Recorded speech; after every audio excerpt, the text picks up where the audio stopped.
Yesterday, 82 degrees, the temperature at time of first pitch, which is going to come at 2 minutes after the hour of 7 o'clock. The initial pitch down, and we are underway between talked about him being 500, 27-27 Mercer squad, and a 34-18 ETSU club, riding high as a 3 seed. Second pitch a little bit off the plate. Parker Lester, the player leading things off. When you have the kind of production offensively that Mercer enjoyed last night, you do not mess with the lineup. Same guy, same spot. You'll see that for the most part throughout for these Mercer Bears. Lester coming off a 2-for-6 performance in which he scored a couple, drove home a couple, also found time to draw a walk in last night's win over VMI.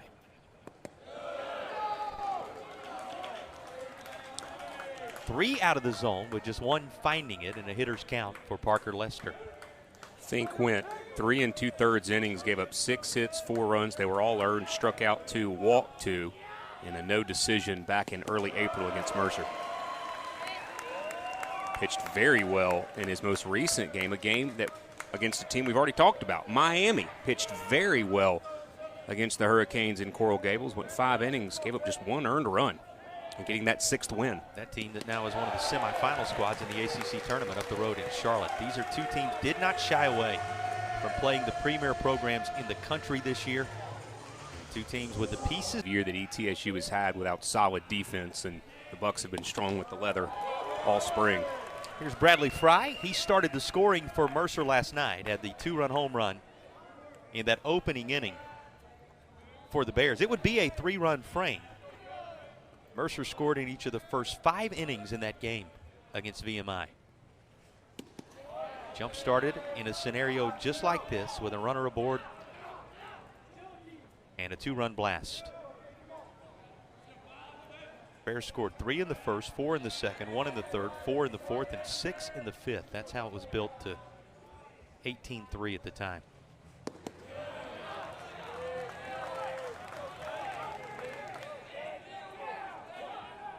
Widespread feeling in the press box and all around the yard yesterday that was going to be a 7-inning game like the one we saw just prior to this.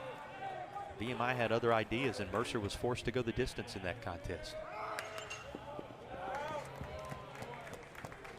Fry fouls off another. If you're wondering about his full night, get this, Phil.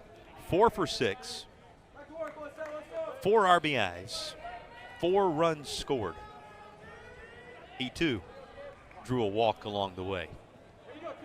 7 plate appearances will do you well, particularly when you have that much success, as Bradley Fry did. Bounced out in front of the plate, just a little dribbler. Everything working for Mercer. Now a game plus into the SoCon tourney, 2 aboard, nobody out. As much as they did offensively, I don't think we saw a swinging bunt last night, but Mercer doing what they did last night, and that's getting them on and getting them on early. As they'll look to duplicate that just mind-boggling performance offensively last night versus VMI. Ty Dally hit home runs number 18 and 19 on the season. One more.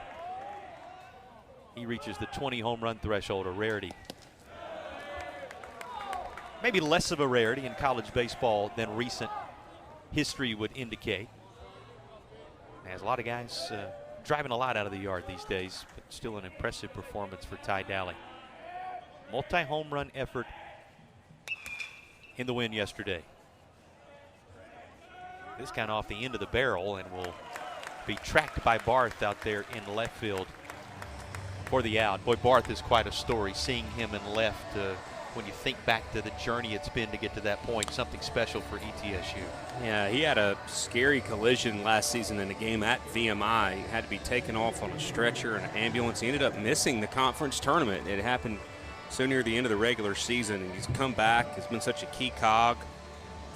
He's played all 3 outfield spots, and he's given the tough assignment here at Fluor Field of navigating that difficult monster out in left. Having him back here actually playing in the tournament environment this year, a reminder of just how much he has soldiered back from that challenging moment in his career. Jackson Cherry is the batter now. He's out of Forest, Virginia, Commonwealth product. And designated hitter in the 4 spot. Cleanup man yesterday batted 3 times. 0 for 3. He was the only guy out of the original starting lineup that did not notch something in the hit department. He did draw a walk, so everybody was a contributor in some way.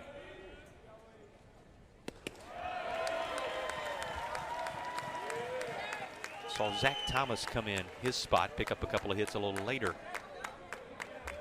in the game for Mercer. Jackson Cherry back in his usual spot in the starting lineup today.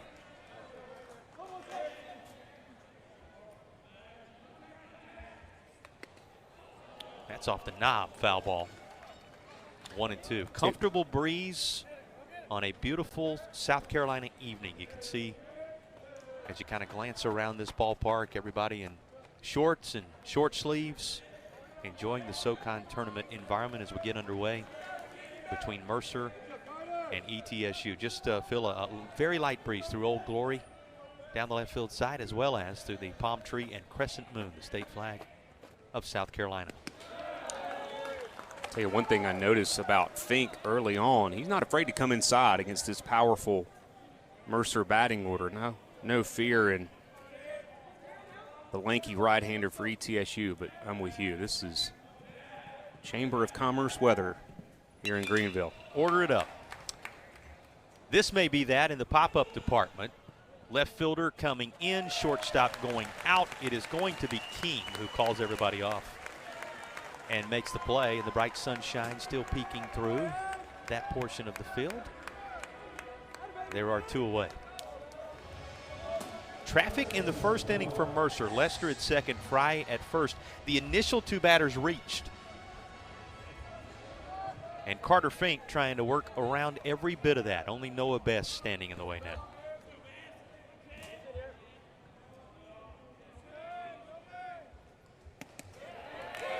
Pretty good scattering behind the third base and first base dugouts. They're up a little way from the field right now, trying to find as much shade as possible for as long as possible. But nice group having made the trip up from Macon, having made the trip down from Johnson City to represent both these programs. They have a following. These are 2 schools that really garner support in the immediate area surrounding their campuses. No question, and obviously as if one of these teams makes a deep run, more and more folks will make their way in over the course of the week. Carpools will start coming. That's right. A great point, Phil. They'll work their way either down I-26 or find their way up and across to I-85 from Macon and into the Greenville, South Carolina area to support these athletes.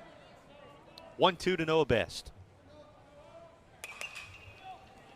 On a hop, shortstop going to go to third where the force is in play, and that's the inning. First 2. The season that his Bucks have had. Yeah, this is one that they can hang their hat on in the building of the program, something that, as you mentioned, he's now 7 full years into. Remarkable. Iannatone to lead things off. Iannatone at the top of the order for a reason. 384 his average coming into the Southern Conference tournament. Of course, he's one of, get this now, 7 consecutive in that lineup you just viewed, batting 300 or better at the end of the regular season. And that 384 average good enough for 3rd in the Southern Conference. He's had a heck of a year at the top of that batting order. You notice right away that sweeping delivery coming at you from Wesley Franklin. He was trying to find the outer portion of the zone. 3-1 his count to Iannatone. And when you look at a leadoff batter, you look at on-base percentage as well and what he's been able to do. 496. So half the times he has appeared at the plate, he has gotten on base. Found his way. There was that zone. Found the outside corner. Going back to the exact same location. Iannatone knew he had found the outer lengths of Brad Newton's zone, so he spoiled this pitch. Brad Newton behind the plate, our home plate umpire today. Andy Glenn at first, Jason Klinger at second, Matthew Caramelli at third, our 4-man crew. That bounce behind the bag at second. Nice play. Boy, what a nifty effort to cross over by Fry. and he will secure the first out on the middle infield. I think that may have clipped Franklin's glove, and just a heck of a job by Fry to get to that as that ball went from the shadow to the sunlight. Covers a lot of ground to get there. Just across the second base side of the bag, and a throw that is on target. Here is Tommy Barth. You saw him in the field. We told you about his journey back into the starting lineup for ETSU. His average at .317, and the 5 home runs, 8 doubles. Jump out at you across 167 regular season plate appearances.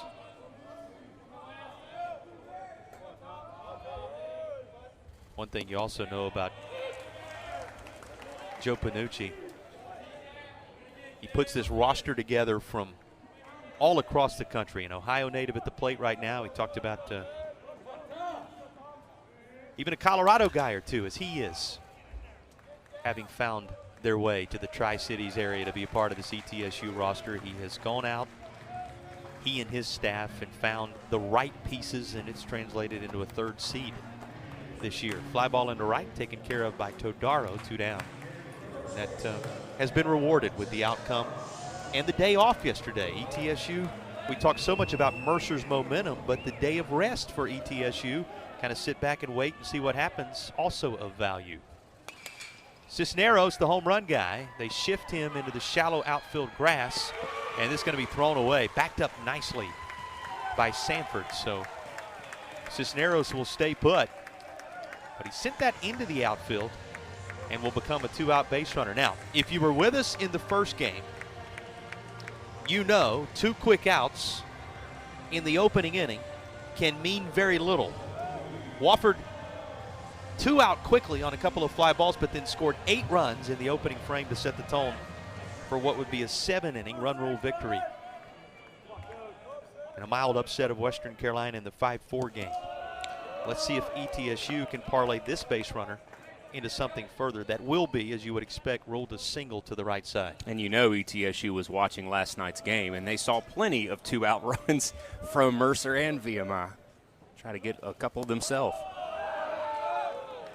Cody Miller, another name that is mindful of Southern Conference tournaments past. Third baseman coming in with a .356 average. Guy who is a .323 hitter with 2 down in a frame. He has the unique distinction. You don't see too many cleanup guys leading their team in stolen bases. That's kind of a unique wrinkle. There's not an ETSU team that runs a ton, but he in the 4 spot, he's been very successful when he's gotten on and taken off. All these pieces coming together for ETSU. Just how successful has it been? 34 wins heading into the tournament, most since 2011. Highest seed in the tournament since 2010 when they were members of the Atlantic Sun Conference in that tourney. Been a while, 92 since they were in this tournament this high. Locked into it here in downtown Greenville on the west end. Mercer and ETSU underway. Both teams a hit on the board in the opening inning. That was all. And Carter Sanford leads it off for the Bears in inning number 2. He'll take a called strike.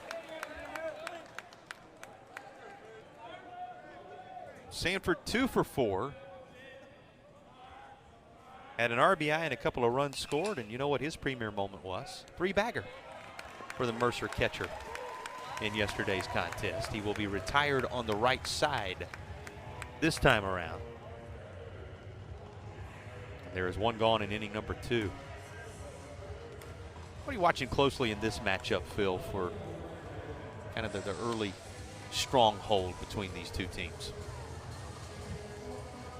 Well, obviously difficult to duplicate what Mercer did last night. I think they themselves are going to say, we're not doing that again. I mean, we'd love to, have some crazy amount of offense, but that's a little far-fetched. I think probably this bigger thing for Mercer, can they play a type of game that you don't see those arms they had to use in the VMI push really affect them tonight? That could affect them later on in the week, but you don't want to see that emerge too much tonight. obviously, and not in a single elimination format. And, you know, for ETSU, this is a little bit of an unfamiliar territory for them. And how do they play, you know, being in this position? Obviously, you've got the luxury of Fink out there on the mound. You know you've got Jace Hyde in a situation where you feel confident that he can start for you tomorrow. That's what we're being told from ETSU. They're going to throw Hyde in that situation the next time ETSU takes the field. So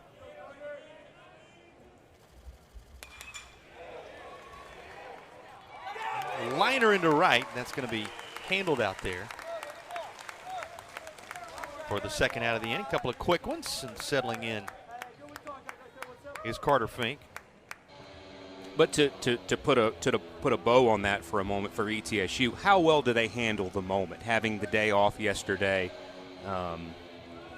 should be interesting to see, not just tonight, but going forward for the Bucks. Tonight plays a lot into moving forward with who you have to use, because you know who's waiting, right? Michael Ross and the Sanford tomorrow in the Southern Conference.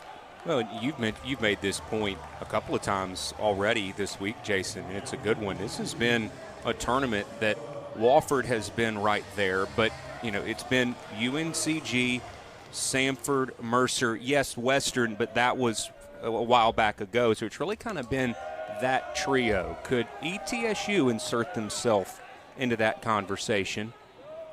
They feel like they're playing the type of ball that they can be there come the weekend. Noah Gent swings at the first pitch. A lot of air underneath this, so a few steps shy of the warning track. It's going to be handled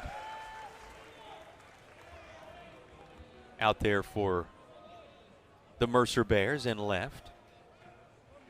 And there's one away. Well, you take the last 7 tournaments and pull them aside. The last 7 all won by that group you're talking about. Mercer, Sanford, UNCG. Western Carolina winning it. If you go back 8, it's those 4 that have had their name in the mix. The other notable thing about the Southern Conference tournament is you don't repeat in this league, or at least it hasn't been the case across the last couple of decades. You got to go all the way back to the late 90s, before the turn of the century or the new millennium, right? The last time that somebody, and it was the Citadel, won back-to-back titles.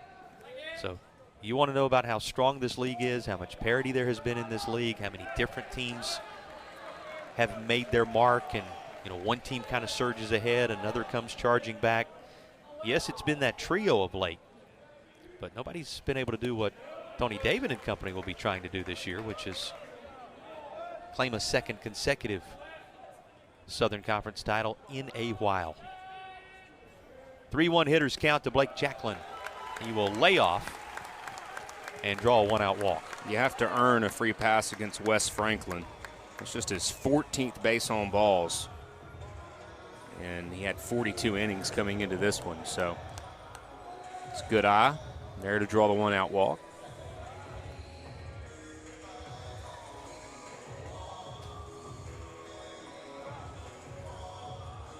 Going to bring Noah Webb to the plate.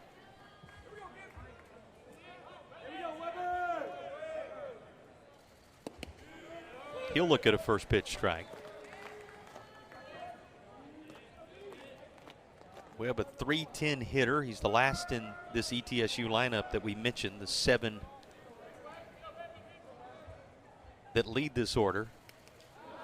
300 or better in succession. Like that caught part of the bat as well as maybe a little bit of Noah Webb's hand. You've been in that umpire's spot, Phil. The first thing you're listening for is that sound, and it was certainly there to indicate foul ball. Umpires do have to use their ears as much as they use their eyes. Doesn't mean just because you foul it off, it's not also painful. If you get that pinky, one of those other fingers wedged in there, it can hurt. This will add a little insult to it as Noah Webb swings through. The next offering is retired on strikes. 2 down in the inning.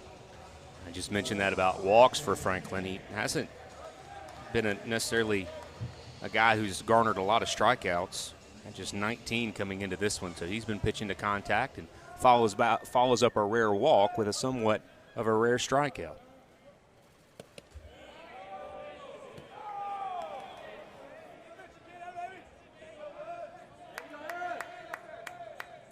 Ashton King, the shortstop. 234. 234 and 285 in the 8 and 9 spots, if you're wondering about it. He tried to raise his average right there, but couldn't quite straighten it up. And the team as a unit is hitting .319. That is 7th in the country entering the SoCon tournament. We bring up the averages because this is one of the better teams by average in all the land.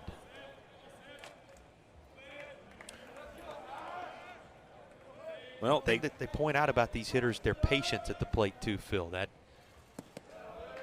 That is shown by the walk numbers that you mentioned, something that may be a rarity, but ETSU can force as a rarity from time to time. Yeah. Broke a program record with 289. 7 different Bucks have walked 20 or more times this year. There it is. That's patience, like you said. If they can keep that up, they have an OBP right now of 420. That would be the highest in program history. You have to go back to 1997. So those are the types of things. How has ETSU had the year they've had? That's it. Things like that. Wesley Franklin had him fishing last time around. This is out of the zone, the runner on the move. And safely into second base. The 6th swiped by Jacklin this year. He's picked his moments. Perfect in that department. Well, and the Bucks have the knowledge coming into this week. They've beaten everybody in the conference at least once. So they know that they can beat anybody, especially in talking with some of the folks in Johnson City. When they're pitching well, they're confident. Drifting back is the left fielder, Prince. He's busy in this bottom half of the second inning, but all new angles both inside and in that case outside the ballpark from which you can get a glimpse of the Southern Conference tournament. Speaks to the growth of downtown Greenville, speaks to what happens after a championship as well. This is the home of the Greenville Drive, the reigning South Atlantic League champions. We should say, haven't done it yet, but bouncer down to short, and it's going to be handled by the shortstop. One away. Congratulations to our friends who occupy this broadcast booth usually. Dan Scott, Tom Van Hoy, a couple of guys who have some Southern Conference history in their broadcasting background, and now the voices of the South Atlantic League champions, the Greenville Drive. Know that was quite a run for them across the 140 games plus last summer. Always good to see them, bump into them when this tournament works its way to downtown Greenville each year. And a first South Atlantic League championship for them to celebrate, and the Drive will no doubt be enjoying the fruit of that labor across the course of this season as they travel around the league. Here's a 1-0 to Parker Lester. Of course, you'll remember them. Furman used to have a strong baseball team in this league before that program was discontinued. Part of the broadcast team there, as many of the Southern Conference fans will remember and certainly know. It's always so fun coming here this week and reuniting with guys we maybe don't see that much over the course of the year, saying hello, checking on everybody. At every school around the league. It's a big reunion. Yep, so many of the people in this league, second to none. It is, in many ways. It's a celebration, a convention, and a championship pursuit all rolled into one when you converge on downtown Greenville. 3-1 to Parker Lester, back to the top of the Mercer order. Boy, he takes a healthy cut. Make it full. You knew that Carter Fink knew that he had to bring his best stuff after what he saw Mercer do last night. You better bring your A game. Mercer just sensed that maybe letting out a little bit of regular season frustration in that VMI game. The Keydet's the recipient of it. And Fink so far has looked like he's looked all year. I mean, what a season. Anytime you can put together a 6-win campaign, you know you've had a special spring. That's the kind of performance Mercer put together last night. If you're the opposing pitcher the next day, whether you're sitting in the yard watching it or you're back at the hotel giving it a glance, it'll wake you up 2 or 3 o'clock in the morning to think about it a little bit. Bounced out to second. Right now he's, as you said, cruising on through, trusting the defense behind him. There's a nice play by Gent, the second baseman. There are 2 gone here in this 3rd inning. This is a reminder of what one of the many things, he's always good for so many solid quotes that Craig Gibson, the longtime skipper of the Bears, said in our preparation this week. Now in his 20th year in that Mercer dugout, a Macon guy through and through, who's built this program into not only a SoCon power, but a national power in many ways when you think about the history and Kyle Lewis and what he's meant to the sport of baseball and how many championship trophies have been hoisted, put back on the bus and taken back to Macon, regardless of the league they've been in under his watch. He said, you get to feel, Jason, this is going to be one of those years where you got a lot of, 9-8s and 11-10s. And I don't know if he had a 19-14 in mind, but he was talking about high-scoring games. He said, but, then it could be 1-0, 3-2. You just never know in this game. Well, a tale of 2 nights so far. You had all those runs scored in the first few innings by Mercer last night. You look up at the manual scoreboard now. ETSU starter 1 out away from posting 3 zeros and making sure this one is scoreless in the middle of the 3rd inning. So it is a reminder that in this game, you just never know. We'll say this, ETSU is a remarkable 25-0 when they hold their opponent to under 5 runs a game. Just 9-18 when their opponent scores over 5. So keep an eye on the 5-run threshold. Yep. It's an indicator. Yep. That to say, ETSU would probably prefer a 4-3 game over a 12-11 game. Staying that way for now. Shortstop, off-balance throw, picked beautifully at first base. Tip your cap to Cisnero for all the talk about his offense. Here's a defensive 2 spots, 2 up for the Bucks. First pitch down and out of the zone.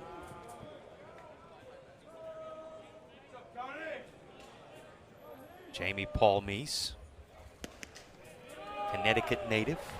So we said a roster in which really serves as a reminder of just how national this game has become, put together by Joe Panucci and his staff. Hardliner, but foul down that right field side. Joe Panucci, a great guy to talk to as well, just like we talked about with Craig Gibson. Always gives you so much insight to how things have gone for his program, and you could tell with the energy. There's got to be a spring in his step right now. It certainly was there in his voice when he talked about how special this team has been across the course of the season.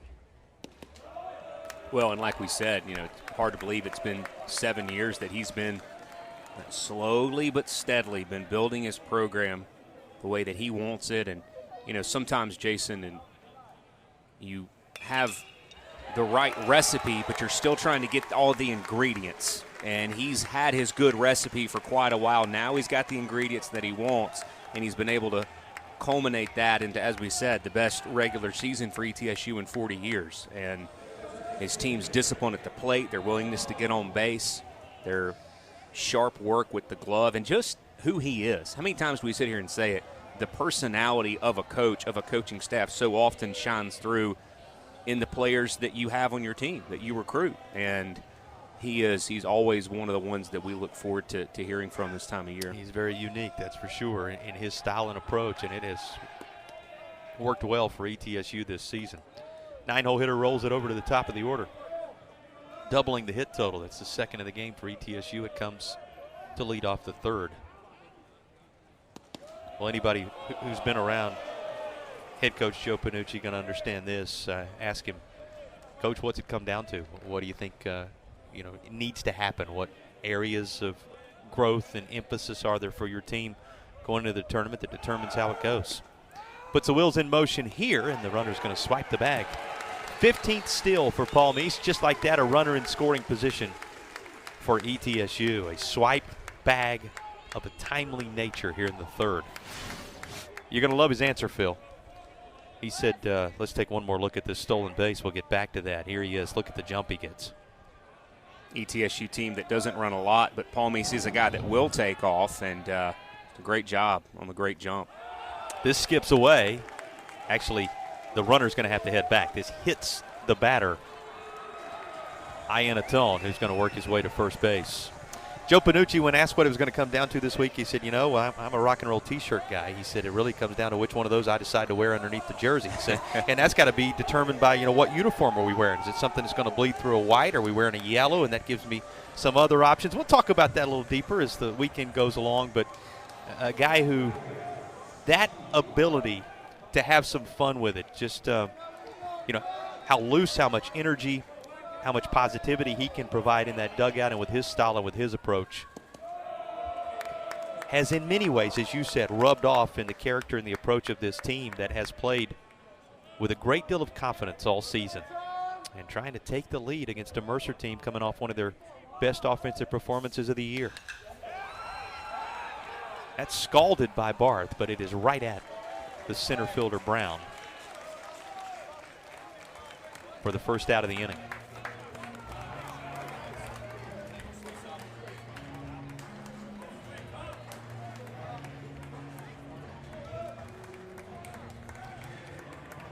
The time you want the first baseman up. He made a very nice defensive play. And now 22. Cameron Cisneros up with 2 aboard in front of him. He's one of the guys who was in the conversation for the big honor. When you look at his overall numbers, you talk player of the year type opportunities and options. He is that Colorado native we mentioned, just like his head coach that shares much of that makeup we were discussing.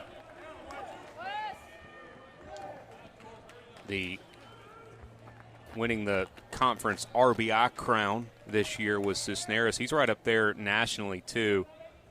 6th most in Division I baseball this year. And he's also reached base successfully in all 52 games that ETSU has played this year. That's amazing. That may be a couple. The turn at second is true, and the inning is over. ETSU threatens in the bottom of the 3rd, but a timely ground ball. At a glance at the bracket overall, the winner of this contest gets Samford at 12:30 tomorrow. The loser will fall into the elimination side for a 4 p.m. game tomorrow. And get this. You'll play at 4 p.m. tomorrow if you come up short. Mercer, ETSU we're talking about. You come up short tonight. You play at 4 p.m. tomorrow against whoever falls in that UNCG Wofford game. Talk about a tough assignment. That's daunting. So either you play Samford tomorrow in the 12:30 time slot, or you play for your life against either the top seed or that Wofford team that is 2-0 for the right to stick around. That's what's on the line between these two teams tonight. Of course, Western Carolina will be waiting for whoever comes up short between Samford and the winner of this, if you're wondering about how that shakes out. This at-bat shakes out with Jackson Cherry heading back to the dugout. He is frozen with strike 3 from Carter Fink. Just the 2nd strikeout for Fink. And it sets the tone for the 4th inning. Again, we said it, Carter Fink not afraid to come inside against this powerful Mercer batting order. And, you know, we said after watching what Mercer did with the bats, that had to get Fink's attention.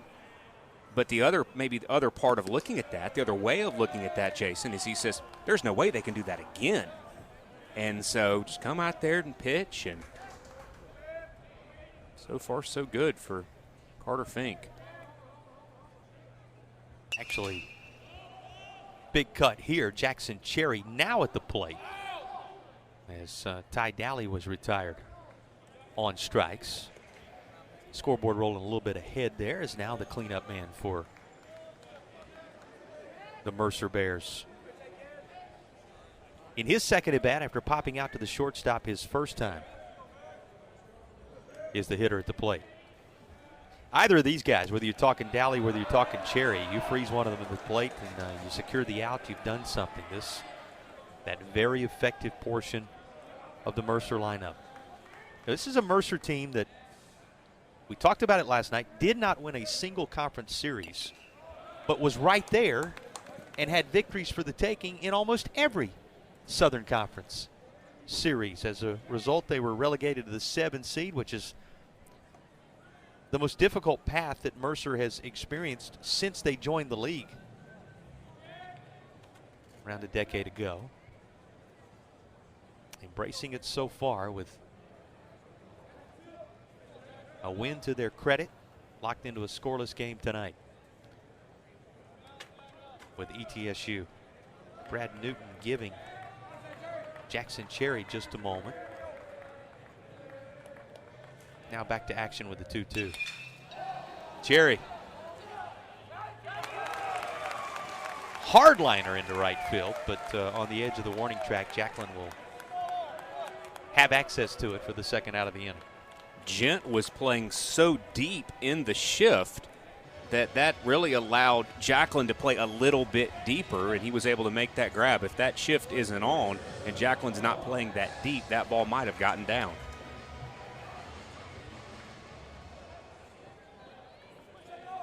Noah Best, the batter now.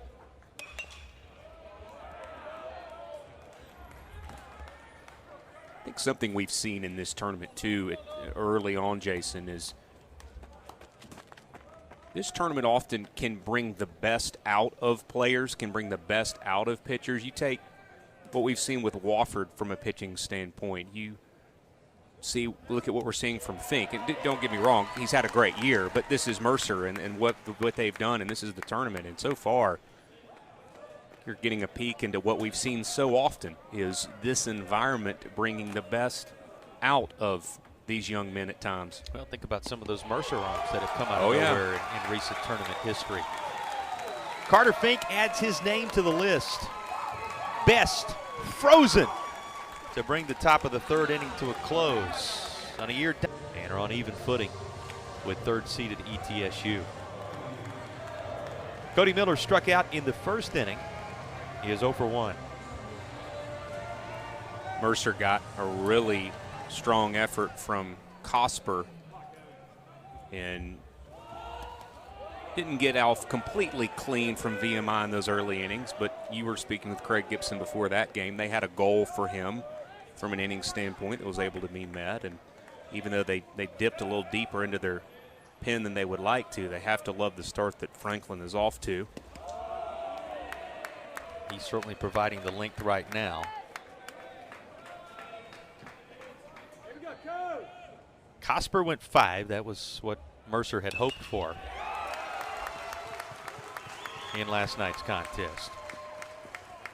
As Phil referenced, Cody Miller lines us into left field. That's a third hit in the ball game, secured by ETSU. It's of the leadoff variety here in the fourth. And for Cody Miller, his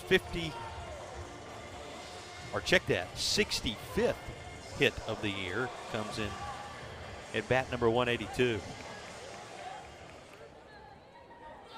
Noah Gent to bat now.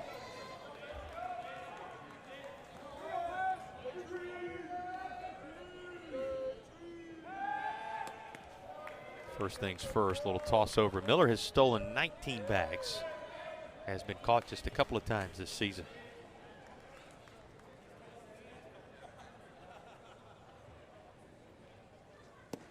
You're talking about Mercer's usage arms-wise yesterday. 5 innings for Cosper, as we referenced. Lawson Cole came on. Cade Cosper came on. Neither of them securing an out. Jeff Johnson worked an inning. Bryce Hawkins worked an inning and a third. Jess Ackerman worked an inning and 2/3. So 6 total arms used by Mercer in the VMI game. And that is lined through the hole between third and short. Noah Gent follows up the leadoff single from Cody Miller. 2 on for ETSU. Could this be the inning the Bucks bats come to life? Already doubling the hit total with the first two batters of the frame.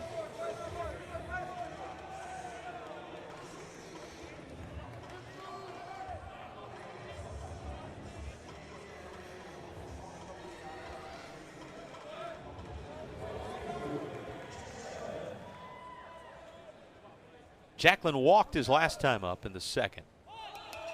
He will bunt this third base side, but foul. So Panucci and company thinking about moving those two into scoring position. And Jacklin waiting to the last moment to drop the bat hit, but he couldn't keep it fair.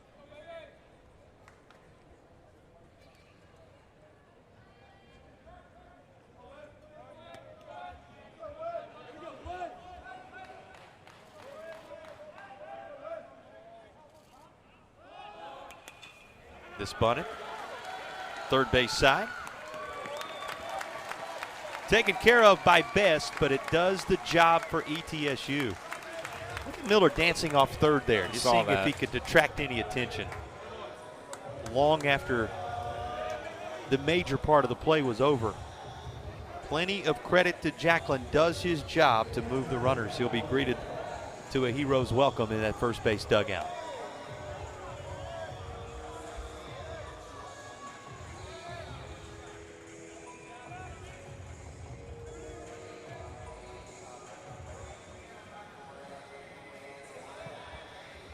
Battery talking it over as Sanford goes out for a discussion with Wesley Franklin, who, remember, through the first 3 innings had given up just a couple of hits. You can see the state of Georgia featured prominently on the back of that Mercer hat. These are 2 states represented, 2 areas of the South that love their baseball. Well, you got to think, there was a period of time there across the last stretch of several years where Mercer was the leading program in terms of wins in the state of Georgia. They had eclipsed Georgia and Georgia Tech a handful of seasons in a row. Well, you're talking about 2 of the premier programs in the history of college baseball right there in Georgia. And as baseball rich as Atlanta and beyond seems to be from a talent standpoint, it is one of those states that you got a great deal of pride when you have success in it, the Peach State. 2-0. Ooh, gonna hit Webb. And the bases are loaded. And this is a rivalry going back to their days in the A-Sun. Of course, it is. This is ETSU's second stint in the league, and these 2 programs came into the SoCon in the same year, so they've got some history with one another. Both of them had success in the Atlantic Sun Conference when they shared that league. Bases full for ETSU. First major threat of the night on either side. And Ashton King, the hitter.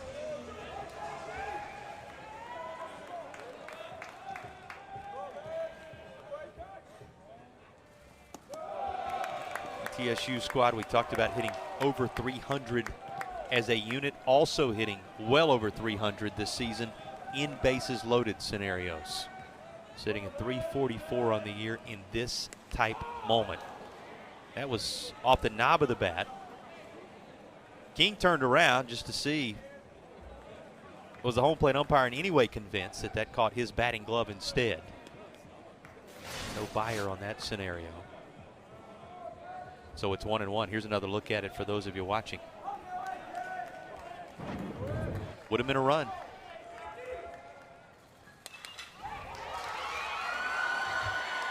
This will.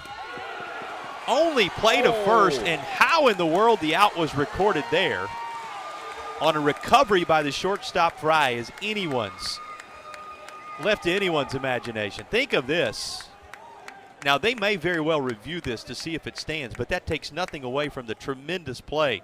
When I say how in the world, Fry did a nice job to knock that down. Then to recover, get up, and somehow, at least for now, secure the out at first base. Take a look at this big league hang with him from Fry. Thought for a moment he may go to second because the ball was hit so hard, it got to him so quickly. They're still intact. Well, you thought for a moment, and yes, the run came home to give ETSU the lead. You thought for a moment there was going to be no out recorded there.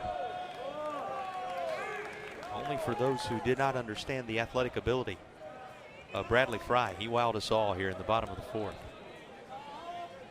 Runners still at second and third for the 9-hole, and Paul Meese. 2 down in the inning, 2 more out there for the taking. Boy, feels like, yes, it's early, middle innings, early stages of the middle innings, but feels like a major at bat right here, whether it's 1-0 or 3-0 based upon what Paul Meese is able to do, particularly with the way both these pitchers have been cruising. And to get it back around to the top of the batting order with Ian Tone and third best batting average in the conference to give him a chance.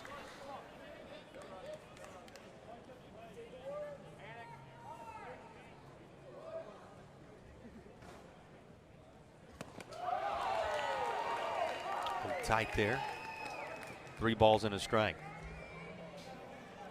See what Paul Meese gets here on 3-1. First base open, but the top of the batting order looming.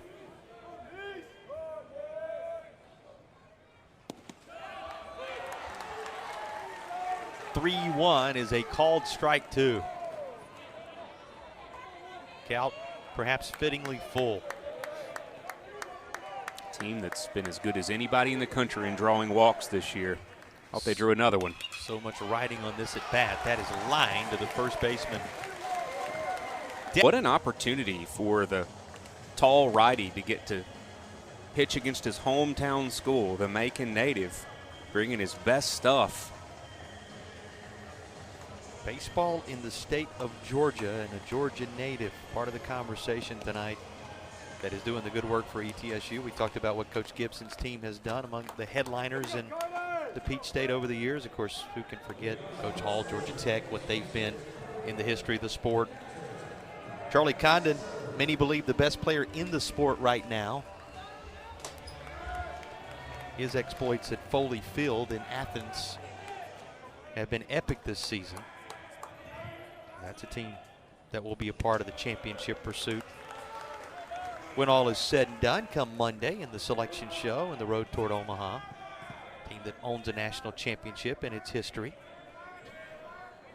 And this Mercer team, this young man on the mound, reminders of just how strong that state is. And, you know, look no further than Charlie Condon, just to kind of build upon that a moment. A guy who was offered by no one, given a preferred walk-on option there in Athens. That was all. And has become one of the premier players in recent years, in recent memory in college baseball, with all the power numbers and everything beyond that. So, boy, state of Georgia well represented here tonight in one dugout and certainly atop the mound for the team leading at 1-0. Carter Sanford takes a look at a pitch down, 3-1.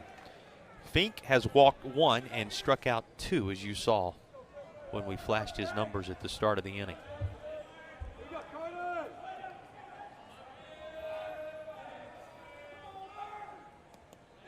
This will hit Carter Sanford.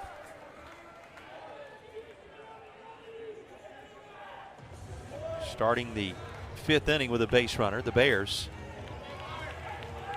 perhaps in business. Remember, Lester walked in the 1st inning.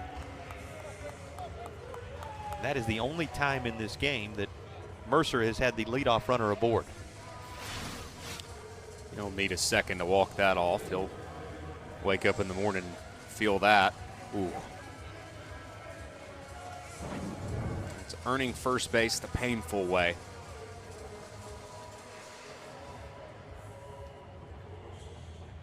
Mercer trying to answer that initial run from ETSU. If you're wondering about it, the Bucks win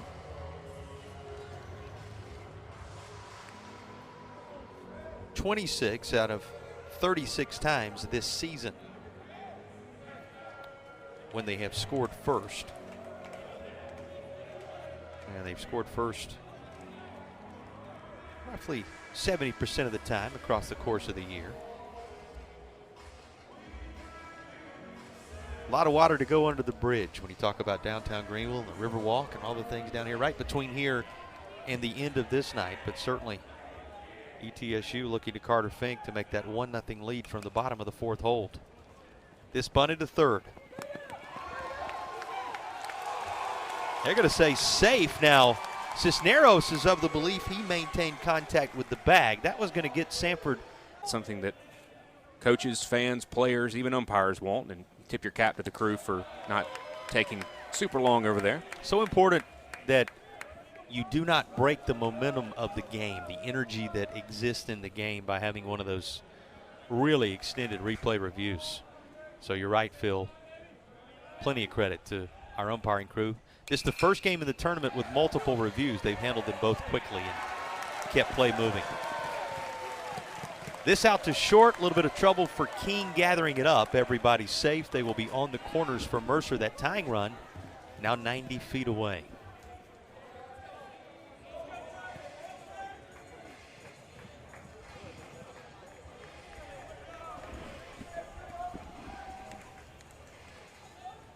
Connor Todaro didn't talk about his game yesterday. He was 3 of 4 with 3 RBIs, a couple of runs scored in the 19-14 victory. Todaro, of course, had one of the home runs, his 3rd of the year. And knowing how critical this at bat is in an effort to equalize, Coach Gibson calling everybody over in an offensive conference being used by Mercer. Well, you know how good Fink has been. He has been very, very good. And Mercer knowing they need to take advantage of offensive opportunities when they've got them.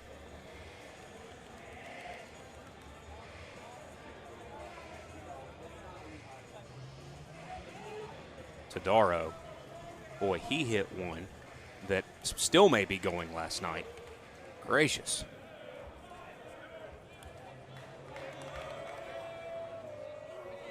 As mentioned, it was his 3rd of the year. Became a 20 RBI man in last night's contest. Can number 21 tie the game for Mercer?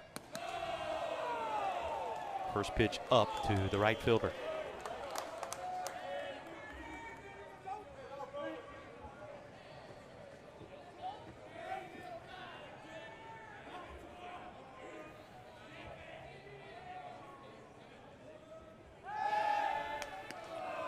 Toss to check on Brown, chase him back to the bag. One in the bottom of the 4th for ETSU. Mercer looking to answer immediately here in the top of the 5th. A game that was scoreless early thanks to the 2 arms. Once more out of the zone. Well, you've got a guy in Fink out there who knows how to win. You talk about him being from Macon, but spent some time at Snead State, also Cleveland State. Helped his team win the 2022 NGCAA World Series, junior college level.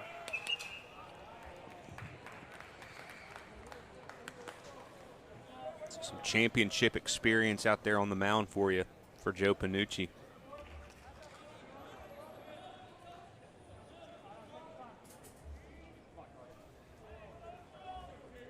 It's the luxury you have in putting these rosters together. Go out and find guys who have not only the value of their talent and ability, but also that prior bright lights moment. To second for 1, on to first. Mercer will be turned aside in the top of the 5th on a double play ball turned by the ETSU infield. Carter Fink did the good work early. Omaha. Bottom half of the 5th inning. Wesley Franklin had to believe he was going to be climbing the hill in what at least would be a brand new ball game. ETSU with a nice defensive effort to keep it at 1-0, and he'll go to work against the top of the order. Iannatone, Barth, and Cisneros. Franklin was able to navigate through that bottom of the 4th when it looked like ETSU was getting ready to flip it around to Iannatone, and he was able to retire Paul Mees to get out of that.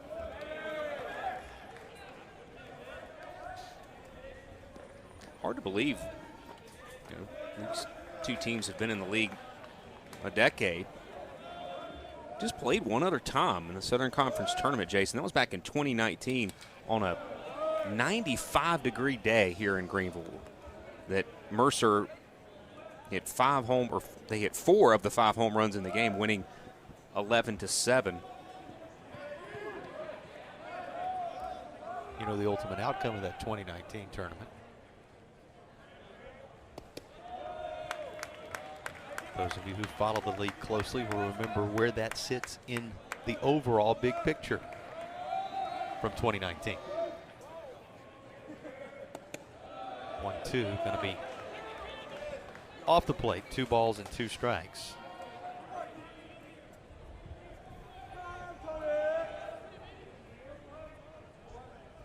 Most of their history dating back in many ways to their time together, as you referenced a bit earlier in the contest, Phil, in the A-Sun.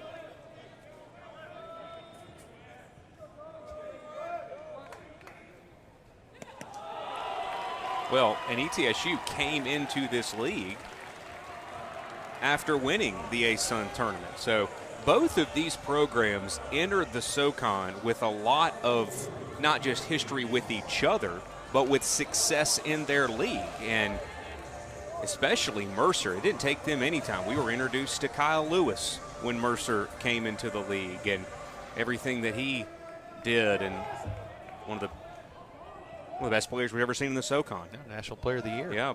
Coming out of the Southern Conference on that occasion. And of course, what we were referencing related to 2019, Mercer going on to win the championship that year, for those who maybe didn't follow it quite that closely from the crew in Macon. Runners aboard now, 2 of them, still nobody out in the frame as more pressure is applied to Wesley Franklin. Cisneros to the plate in this scenario. Tread very lightly if you are Wesley Franklin, and on cue, Mercer's going to have a chat. And obviously a super important point in this game. We know Mercer can explode offensively, but the way that Fink has been throwing, big at bat here in the middle innings. Guess who? Cisneros, who hits .417 with runners in scoring position.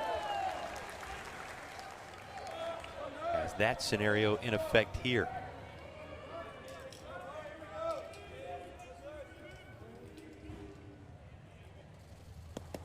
He has the opportunity, if he could drive these ducks, or I should say, these bucks on the pond, if you will, in, he would become just the 2nd Buck ever to have an 80-run RBI season. Sitting on 78 RBIs coming into this at-bat. That's off of 202 at-bats, so just over a couple of hundred at-bats. And on the doorstep of being an 80 RBI man. What a year for 22. How strong is the league? Incredibly strong. He's one of several you'll hear about this week that among the premier talents in SoCon action in 2024. His reach base streak is just amazing. That may do it. Going to rattle around in the right field corner. It kicks back to the fielder, so they will throw up the stop sign. It'll simply be RBI number 79, but it does double ETSU's lead. Now 2-0 Bucks here in the 5th.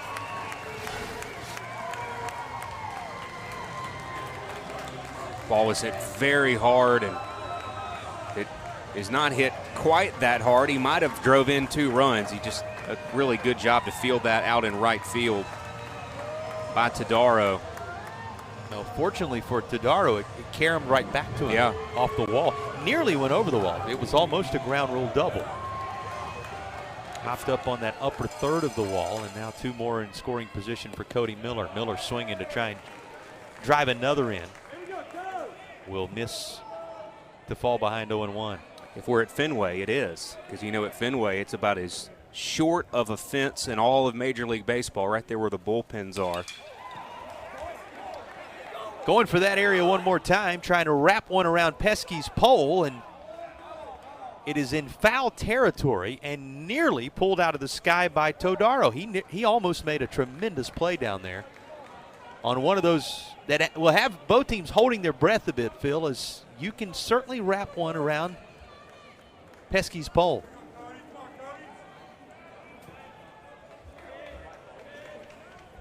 Another nod to Fenway Park, that very sharp curve in to right field. Named for Johnny Pesky, Pesky's pole. Former Red Sox shortstop, longtime coach following that. His 6 homers, some of them wrapping around that pole at Fenway Park. If you're ever out there, make sure to sign your name out there on the foul pole in right field.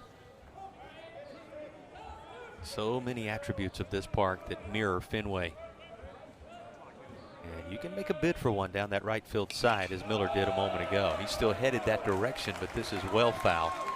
So much force on that, it rolled right up the net and into the seats after all, to the delight of a handful of fans scurrying down to try to snatch it.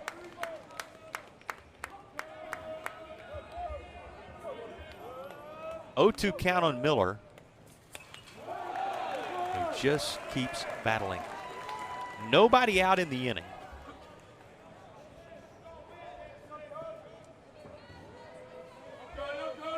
Barth at third, Cisneros at second base after driving in the second ETSU run.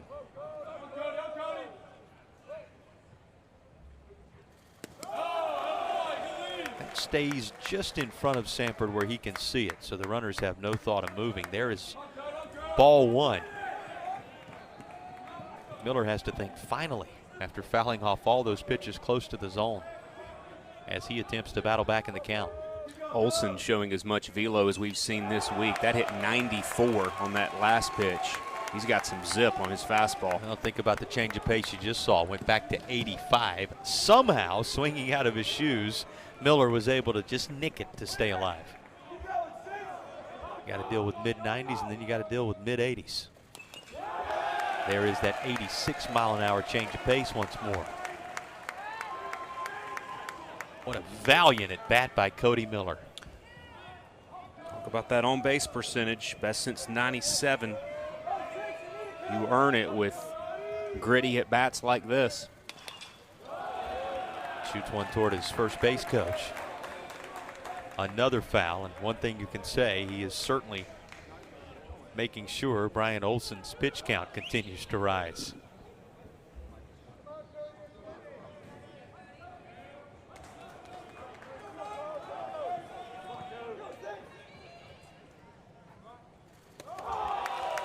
Now ball 2. Boy, such a tough at bat by Miller. Up there having to try to go after everything. Then forcing Olson to miss well high on a couple of occasions. Single and a run scored already from Miller. He will be struck out on the pitch upstairs. But take nothing away from the at bat you just saw. Took a strike. Fouled off 5 consecutive, saw a ball, fouled off 3 consecutive, drew ball 2 before swinging through it for strike 3. Olson went back to that fastball, 94 miles per hour. 12 pitch at bat. That battle between Olson and Miller. Well, it may not have borne the fruit that ETSU had hoped, but you wonder how much an at-bat like that takes out of the pitcher, even if he wins the battle in the end. Noah Gent will attempt to, what do they often say? Rest under the shade of the tree planted by others in this case. As he'll try to capitalize on the taxing nature of the Miller at-bat. Pitch a little high. Been a good year for Gent. Across 193 at-bats. You think about the 15 doubles, and he's a 60-plus RBI guy.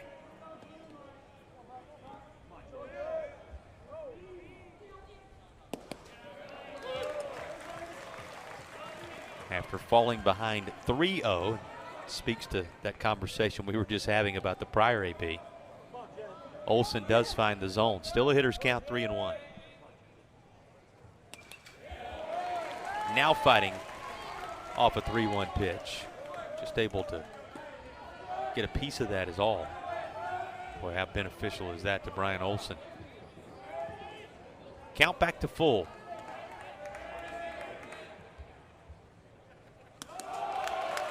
Ball 4. Bases loaded for the Bucks once more.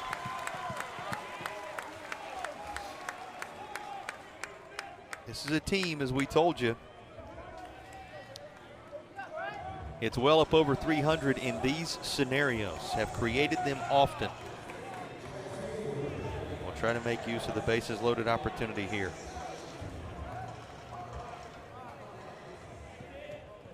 .344 as a team with the bases juiced this season. That's the reference. Well, and Jacklin fouls it off. And on base percentage, like what they have, they've given themselves a lot of bases loaded opportunities. You know, it's one thing to hit well, but to have as many opportunities as they've had. Boy, beautiful pitch right there.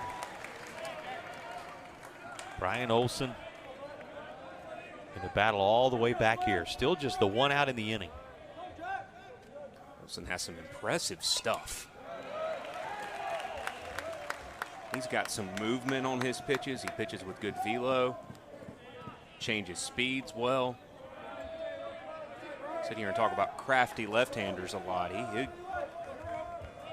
He can rear back and fire it in there in the mid-90s. Just misses the corner there. Yeah, one of those power pitching southpaws. That was in the mid-90s. A ball and 2 strikes. Jacklin walked in the second. He had that sacrifice in the 4th, you will remember.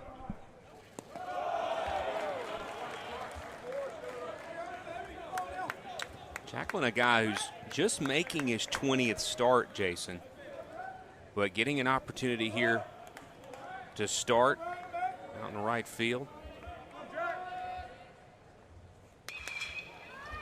Puts this in play to short. Could be a couple to bring the inning to a close. It will. What a turn. Mercer turning the tables and return 71 pitches to this point. The 2 strikeouts, the single walk, and 5 innings behind him. You know, when we reached the 6th inning last night,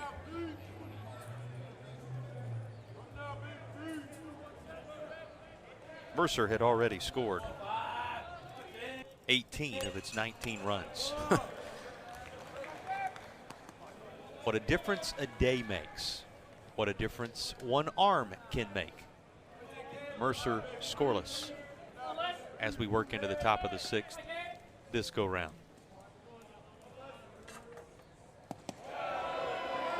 Fink trying to nibble, can't find the outside corner. It's 2-1. Daylight giving way to darkness in downtown Greenville, South Carolina. Stadium lights becoming known for the first time on this Thursday. Ground ball out to second. Handled by Gent, who throws on to Cisneros, 1 away. Asked Craig Gibson about being in this game. He said, you know, I like the fact that we're going to play in the primetime slot on Thursday night under the bright lights in front of the fans. He said, we'll embrace that part of it. Now, has the year been exactly what they had hoped for? Not according to those own internal goals and personal expectations and standards that exist in Macon, Georgia. But enjoying both last night and tonight. The bright lights in the Southern Conference tournament environment, though they trailed 2-0 this go round and are looking to jumpstart it offensively. Why not turn to the guy who did so yesterday, Bradley Fry, whose home run started Mercer scoring in this tournament, is now the batter. He is already singled in tonight's game as well. Well, and made a bid for another, but it's foul. One of the unique elements of mid-major college athletics, whether you take, no matter the sport, unless you have just a really, really special regular season that's something that is really, really strong. This pitch is really, really strong. There's a called strike 3 taking care of Fry, and he's the second out of the inning. Talked about SoCon being a 2-bid league. It matters what you do in the conference tournament. You talk about Mercer. It hasn't been the regular season that they wanted. The beautiful thing about that is you put a special week together and you win on Sunday, you're going. The other side of that coin, if you're ETSU, it's been a great regular season. If you don't get it done this week, you're not going. And so one of the things about a league like the SoCon, conference tournament's where it's at. I mean, it's a big deal in the ACC and the SEC, but there's at-large opportunities there. Of course, you want to win your conference tournament, the Power 5 conferences, but this level, conference tournament's really, really, really big deal. It's the only sure bet as far as entrance into the NCAA tournament. Ty Daly gives this a ride, and that's going to be one hopped off the fence. 2-out double for Daly as he coasts into second base. Trying to jumpstart something for Mercer in the top half of the 6th inning. Yeah, Phil, you talk about ETSU, one of those. They've got the highest RPI at 51 in the league. UNCG, the league champs, at 54, Wofford at 57, Samford in the top 100 when you talk about potential at-larges. Here's another look at that ride given it by Daly. And quickly from Jacqueline. The stage set for Jackson Cherry. So, to your point, Wofford was an RPI in the 30s back in 22, a couple of years ago, and everybody thought for sure they were in. They were the first team out. Ole Miss got the final bid into the tournament, went on to win the whole thing in Omaha, the way the tournament goes. So just getting in, it really puts you on a trajectory that can mean a lifetime memory. That's true in both the conference tournament and in the overall tournament, and while the SoCon, 8th in RPI as a league in the country, certainly as worthy as ever of one of those bids. Bid's going to be hard to come by this year. So while we make the case time and again, night after night, for why the Southern Conference, as the 8th best league in the land RPI-wise, should have a couple of teams in, the only certain way to get there is win the league on Sunday. What you do, if you're in a situation like this, you pull for the favorites in the Power Fives. You don't want bid stealers. Elsewhere, you don't want bid stealers. What you're seeing LSU and Vanderbilt do, what you're seeing Miami do up in Charlotte, those things detrimental to teams that are also on that bubble hoping to be considered when the resumes are laid on the table ahead of Monday's announcement. But all of that is for further consideration beyond tonight. Right now, these two teams locked in their respective dugouts in a 2-0 struggle, with Mercer trying to climb aboard for the first time. 2-out offering coming to Jackson Cherry to that end. He will line this into right field. That should put the Bears on the board. Daly, who gave you a fist pump defensively a half inning ago when he completed the double play at first base, now coming home with a lot of energy as he touches the plate, the first Bear to do so, and the lead is cut in half. Really the only Mercer Bear, Jason, that hadn't gotten it going with the bat yet was Jackson Cherry. As unbelievable as Mercer was offensively, Cherry comes up in a big spot. He was fired up before the game, and when his team needs him, comes up with a big 2-out RBI. 52nd RBI of the year for Cherry. Remember, he was a 17 home run guy. He and Daly both came into the conference tournament with 17 home runs apiece. Now, Daly hit 2 yesterday, is now the team leader with 19. They work together well. Cherry just drove Daly home. It is 2-1.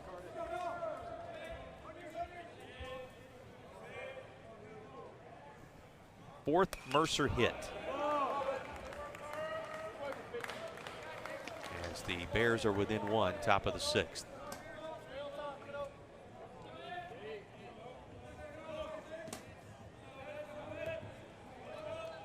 Noah Best hit into a fielder's choice and struck out looking. He's 0 for 2.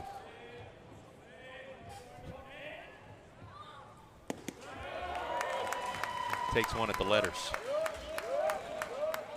Make it 1 and 2. This is the most that Fink has labored, even though he's 1 strike away from getting out of this and still taking a lead. Mercer's been able to get to him at least a little bit. All the way across to first from the shortstop King. And the inning is over. Bears on the board for ETSU. Going to be Webb, King, Palmise, the bottom portion of the order for ETSU in the 6th.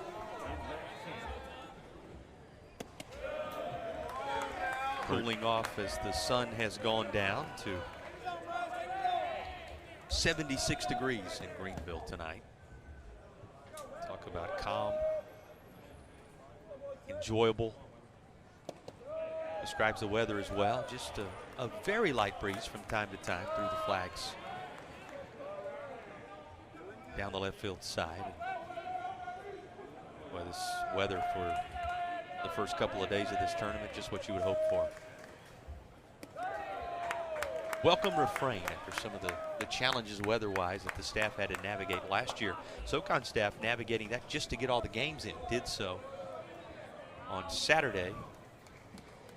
Wouldn't you know, it ended up being a pretty nice day on Sunday after all, but it was supposed to be major weather that was coming through here, so they made sure everything was said and done in time to have that, as you were talking about, automatic qualifier, Phil, for the tournament.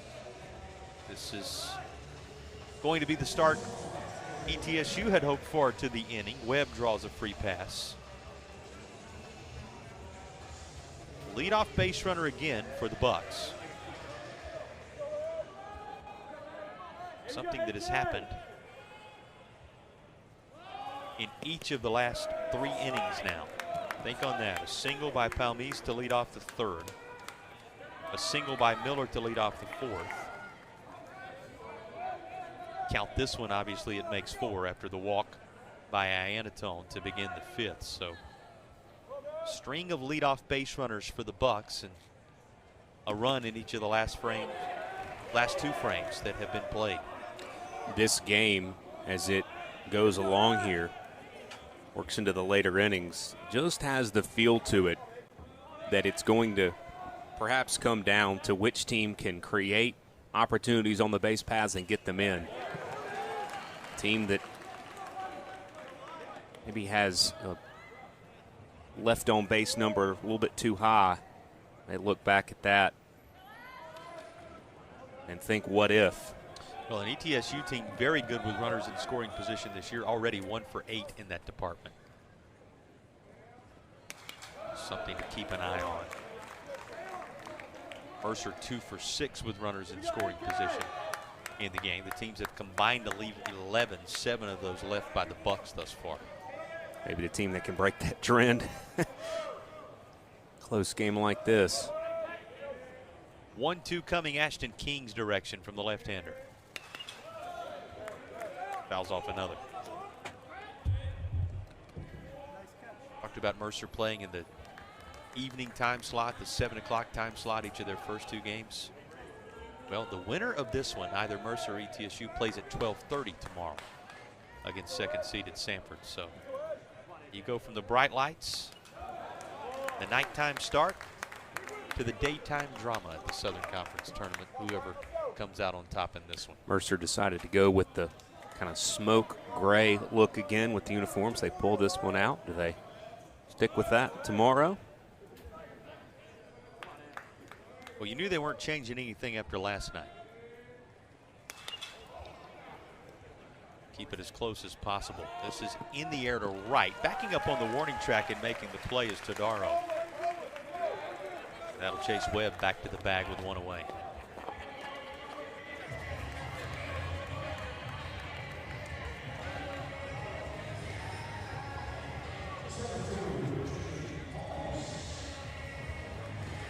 Palmise to the plate. Singled in the 3rd inning. That's one of the 5 hits for ETSU in the game. You know, a night after we had that record 40 hits that you talk so much about between the 2 teams. These 2 limited to single digits as we play in the bottom of the 6th. 5 hits on one side, 4 on the other, 9 total between them.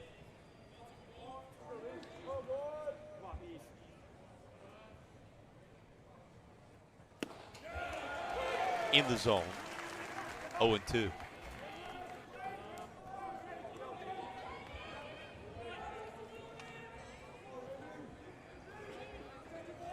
Olsen trying to break the string of consecutive innings in which ETSU has scored. Their single runs have been plated in the 4th and 5th. A runner aboard and 1 out here in the 6th.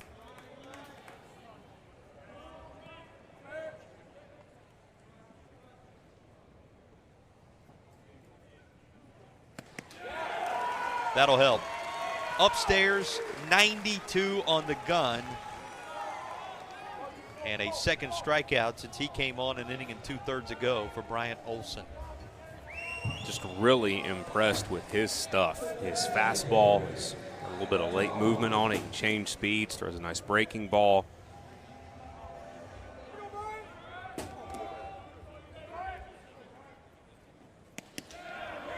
Strike to Iannatone, the leadoff man. He grounded out in his first at bat back in the opening inning, has not been retired since. Hit by pitch in the 3rd, walked and scored a run. His last at bat in the 5th, but is behind quickly 0-2. How about Bryant Olsen working ahead?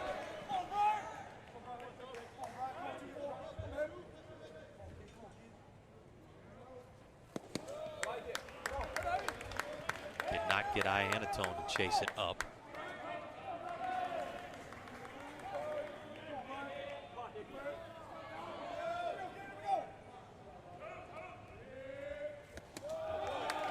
Still upstairs. Iannatone still not biting. 3rd best batting average in the league, as we said. He's been a tough out. But, boy, Olsen just with some impressive stuff on the mound as he's 5. They are 25-0 this year when they hold opponents to under 5 runs. Of course, it's a tall task against Mercer. Still a lot of ball left. 91 pitches coming into this inning for Fink. Carter Sanford thought about an ambush with that first pitch. Didn't make contact on it. This go round, however, dumps one out into right field. There is a leadoff base runner for the Bears. Little 7th inning noise for the crew out of Macon, Georgia.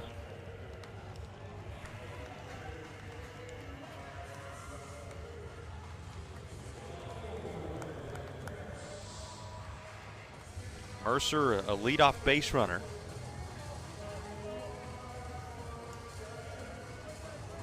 On 3 occasions in the ball game, had a walk in the 1st, and after a single by Fry with the first 2 runners aboard.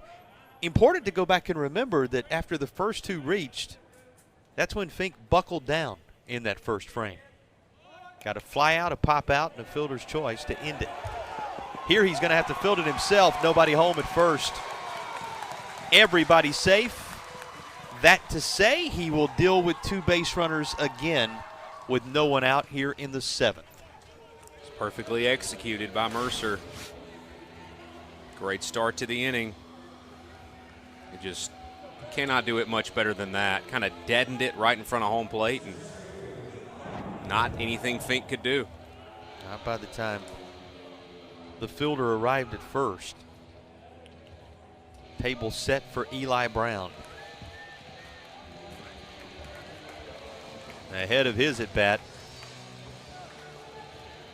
there will be a conversation as the entire Bucks infield gathers up around Carter Fink.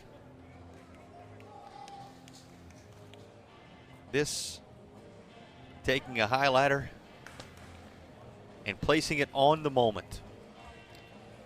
Carter Fink is going to depart, the signal having been made to the ETSU bullpen. You can imagine the ovation the starter is going to receive from the fans who made the trip down from the Tri-Cities area. He threw 94 pitches, struck out 3, walked just 1. And though he has scattered 6 hits along the way in this game, will depart with ETSU leading it 2-1 in the 7th inning. Listen to this reception.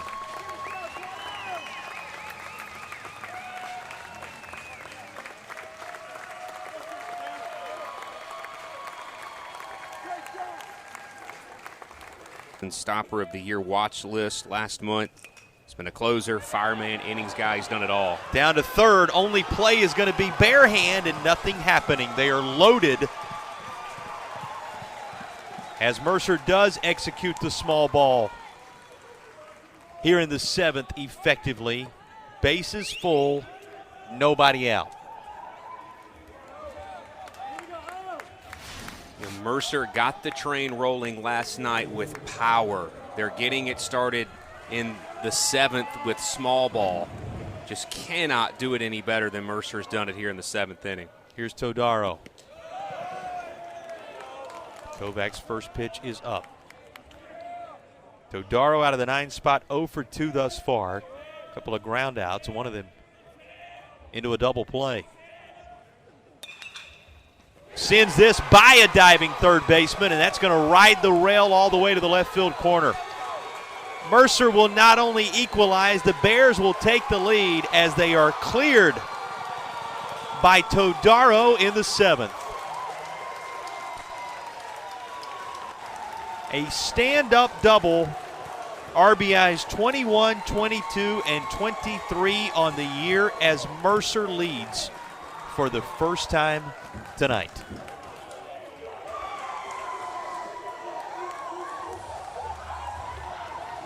One swing turns a 2-1 baseball game into a 4-2 contest. Right past the third baseman, down in that corner.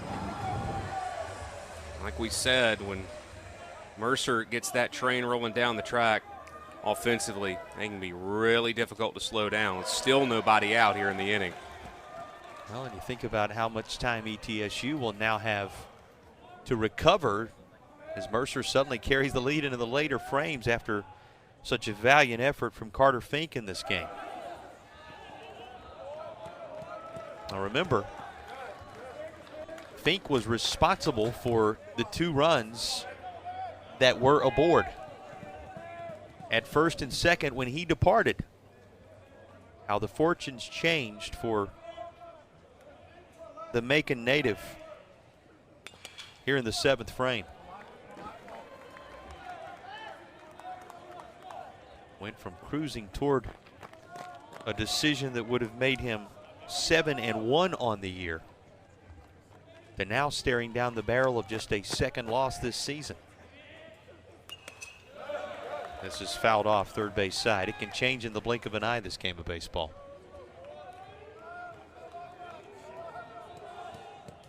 And how often do we talk about it when a guy's dealing in many ways like Carter Fink was? Sometimes a team just wanting to see somebody else. Fink running into some trouble with those first 2 runners aboard here in the 7th. The rest history for Mercer, and it continues. Todaro takes third on a ball that kicks off the backstop web. Potential 5th Mercer run. Now 90 feet from home plate. Infield in for ETSU. A Mercer team that did not score until the 6th tonight, having scored 4 runs in the last 2 frames. Well, and they scored every inning up to it last night. There you go. Baseball's a funny game. Second baseman looks at the runner at third, will just underhand it to the back. Infield drawn in by Joe Panucci and his staff, working out very well. That, however, simply the first out of the inning.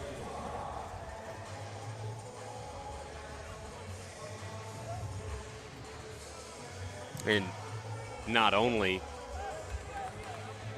Mercer waiting until the 6th, how they've done it here, or I should say in the 7th. This should be a 5th run, deep enough into center field. That's a sacrifice fly and the latest of the RBIs for Fry in the game and the week, running his season total to 35 and building the Mercer lead to 5-2. Suddenly feeling really good about it in that third base dugout. Other than that double down the left field line, Mercer really manufacturing the offense here in the 7th inning after extra base hits all over the place, inning after inning in that offensive explosion last night. Started with a single by Sanford, a single by Prince, a single by Brown, followed the double by Todaro. After the ground out, a Bradley Fry sacrifice fly. Won't try that 5 times fast. And now it's up to Ty Dally. If Mercer's to do anything further in what is already a truly productive 7th inning. First pitch pounds the zone from Owen Kovacs.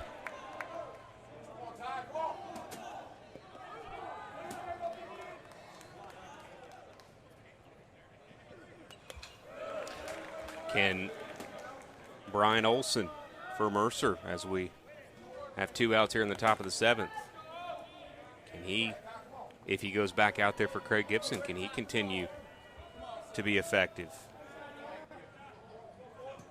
Start looking at how long his outings have been. Haven't seen him go more than 2 innings this year. So Mercer had to dig pretty deep into the arms last night. Drilled to right.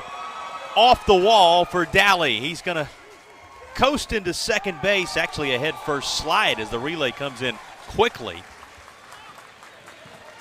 Dally notching his 17th double of the year. Further 2-out noise for Mercer.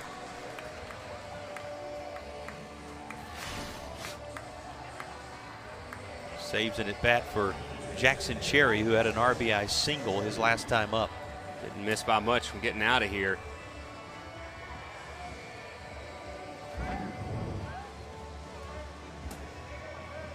Mercer, Jason, just has a way about them that when they get going, it's just like it's contagious in the bats. Dominoes begin to fall. Yeah. They will not deal with Jackson Cherry, particularly with first base empty, opting to pitch to Best. So 2 aboard with 2 down and a force play around the infield now in effect.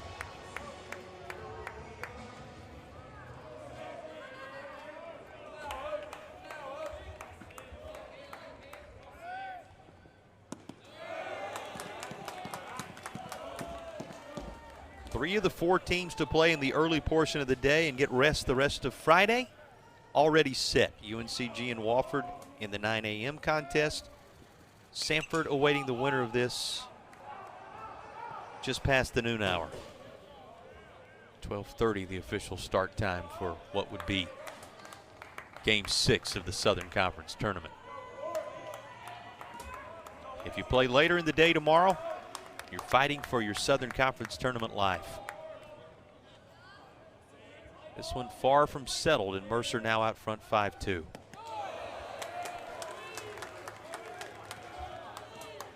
Two-1 to Best. He's hit into a fielder's choice, struck out, and grounded out. He's 0 for 3.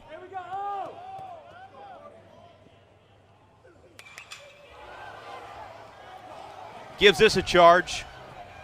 All the way to the warning track in left center. Tracked by Barth. And the inning is over. Keeping an eye on what's happening elsewhere on this Thursday. Told you about Miami, an 8-7 winner over second-ranked team in the country, the Clemson Tigers, winning their pool at the ACC tournament earlier today. Of course, North Carolina, 12-2 winner over Pitt. In the middle game there in Charlotte, Duke and NC State playing in the nightcap in the Queen City.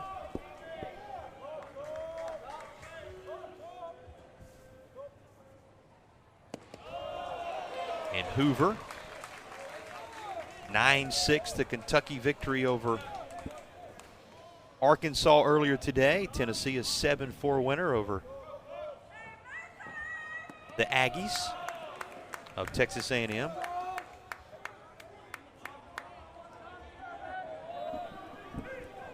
of course, the later games, Gamecocks, LSU Tigers, Vanderbilt Mississippi State, as you keep an eye on the bracket in Hoover. Underhanded at the back from the right side of the infield. And a man retired to get things going here in the bottom of the 7th inning. Brings up Cisneros again.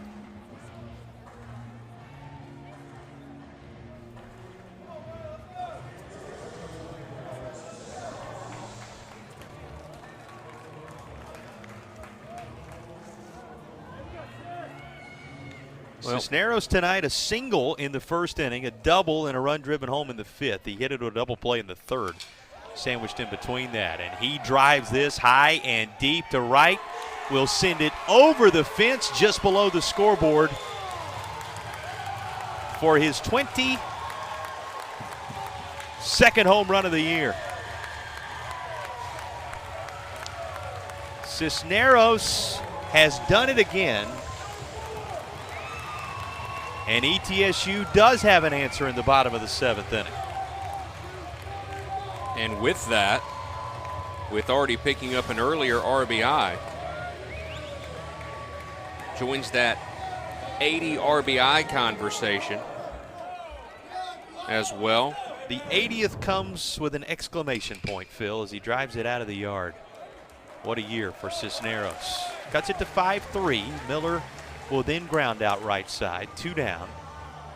You know, the best thing for Mercer, they were able to face him with nobody aboard in front of him and limit the damage to just the single run. But he does inch the Bucks back a little closer. First Buck to have 80 RBI since Paul Hoylman had him that many back in 2010. But you're right, solo shot doesn't hurt you that much.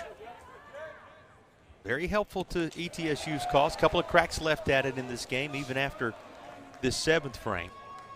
Now looking for Noah Gent to do something with 2 down.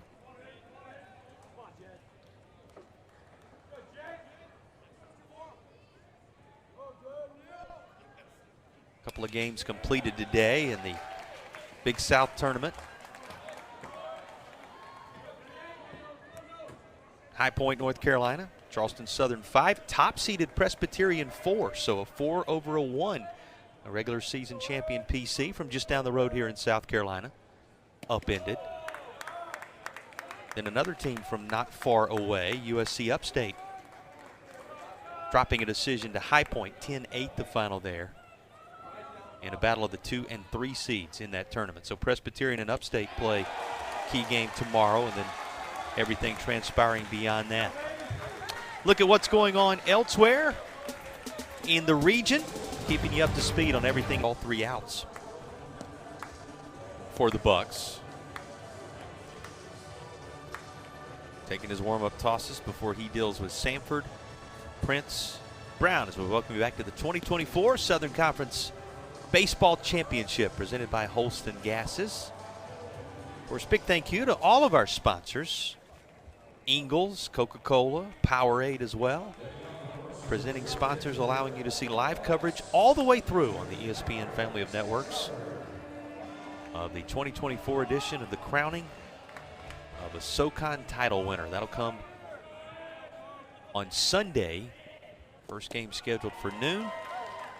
You'll play 1 or 2 depending upon how things shake out in that championship round, and all of it will be right here for you.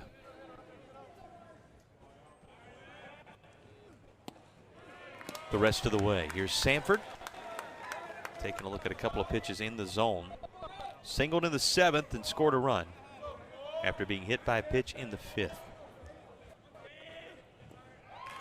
Swings through this 0-2 from Kovacs, having to step foul side of the line and throw down to first is Webb to complete the strikeout. Handled well, 1 away. So now Kovacs has a clean slate with which to work, as we said. They've used him for about everything this year on that stopper of the year watch list that was announced here recently. This has been a good one tonight. Obviously, not elimination on the line, which also always adds that extra amount of tension, but it's kind of got an elimination game type of feel to it with the back and forth nature that we've had. Well, we mentioned the divergent paths you would embark on from this spot. Play in the afternoon hours tomorrow. win that one and only need one more to get to the title game. Different scenario if it doesn't go your way. This pitch did not go the way of Prince, who is going to need a moment to walk it off. Fouled that right down on the lower body. One more look at this. It's going to be tough to watch. Inside of that left foot. Yeah, left insole. And that will drive you to the dirt around home plate. Gotta love Brown, his teammate, sympathized. Didn't say a word, just walked up there, made the bat available to him as he worked his way back into that right-handed batter's box. Next pitch away, a little bit of relief as he could watch that well out of the zone, 1 and 2.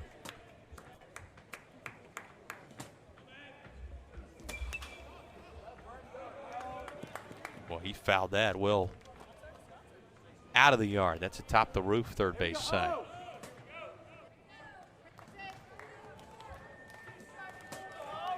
Just what would the path be for the team that comes up short here? And we'll walk you through it. Here's a fly ball into right. Got to be handled out there by Jacklin. 2 away.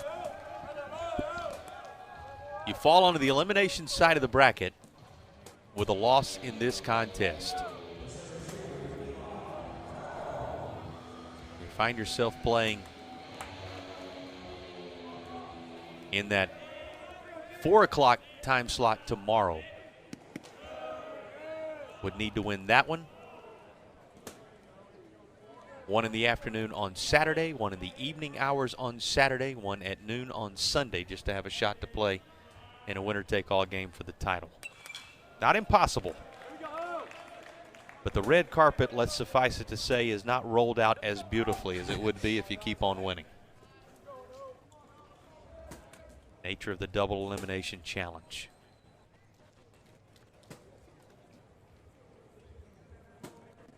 Brown getting a little assistance from his head coach there. Craig Gibson going to provide a little grip as he helps out third base side. Saw J.J. Edwards run out and get a loose baseball earlier. You'll have that from time to time. A couple of guys that prefer to stay in the dugout. Don't coach a base. That's more their preference. Look down in the other dugout. Joe Panucci standing and watching as Eli Brown is the batter. His pitcher, Owen Kovacs, is trying to retire, but a 3-1 count.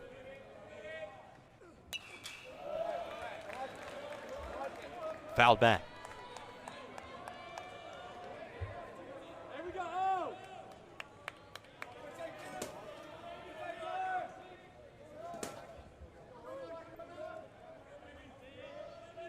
Here comes a 3-2. Tossing the bat aside, here is a base runner for a Mercer team that has scored 1 in the 6th, 4 in the 7th, and looking for a little more. Maybe with 2 outs it begins to develop here in the 8th inning. Mercer does have the 3 2-out hits in this game. Out of 4 total. And Goodbye. You can make it 4. That one is going to leave the yard. Todaro another. This one of the 2-run variety. The lead grows to its largest of the night for Mercer at 7-3. Tell you what, Todaro at the bottom of that batting order, and he hasn't hit as many as his teammates have hit this year, but the ones he has hit this week have been impressive. Well, he's doubled his total on the year here at the Southern Conference Tournament. He came into the week with 2 home runs. You just witnessed his 4th. 1 last night. This one deep into the Greenville night in Mercer's 2nd game of the tourney. Took a second to admire it, too. That's how you know it was an unquestioned outcome right away. Here's a long run for Palmise out there. He'll track it down, but it is after Mercer adds a couple on the home run blast from Tadaro out of the. As he will attack the 6, 7, and 8 spots in the ETSU order. This is Olson's 22nd appearance. He had only pitched 23 innings. And he went 3 1/3 versus Wofford, but he had only gone 2 innings 3 other times. So talk about getting your best from a guy that has had a nice year, but has only seen a little bit of action in his appearances. He's out there for another inning here in the 8th. You want them peaking in the tournament environment. He has done just that. Absolutely. In those 3 innings, 4 strikeouts, a couple of walks, just the one earned run charged to him on that allowed swing from Cisneros, who became an 80 RBI man in the process. But is that not what we see, Jason, in the tournament? I mean, they step up. Mercer had to go a little deeper into their arms yesterday than maybe they would have liked to. And a guy like Olson, who really impresses you with his stuff, is showing Craig Gibson, hey, Coach, I can give you a little longer if you need it. In each dugout on all sides, they step up. Close pitch. Doesn't get the call here. It's 2-2.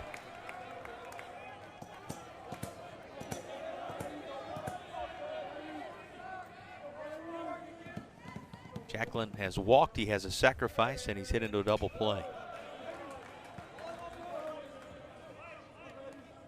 Despite the 2 contributions, just 1 official at bat. And is 0 for 1. Average still at 318 in real time, though.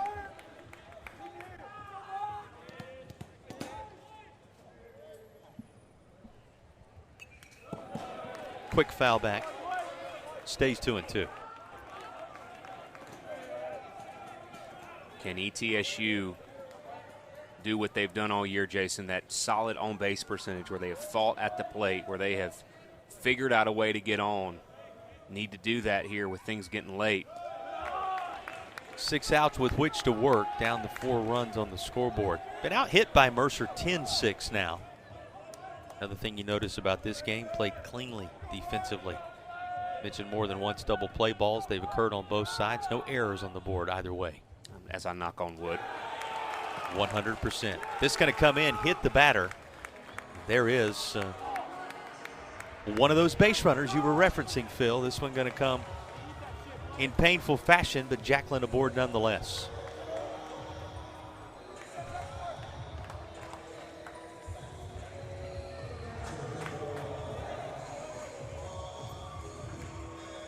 Noah Webb has been hit by a pitch and walked in his 2 most recent trips to the plate, though in his only official at-bat was struck out. He's 0 for 1. That was all the way back in the 2nd inning.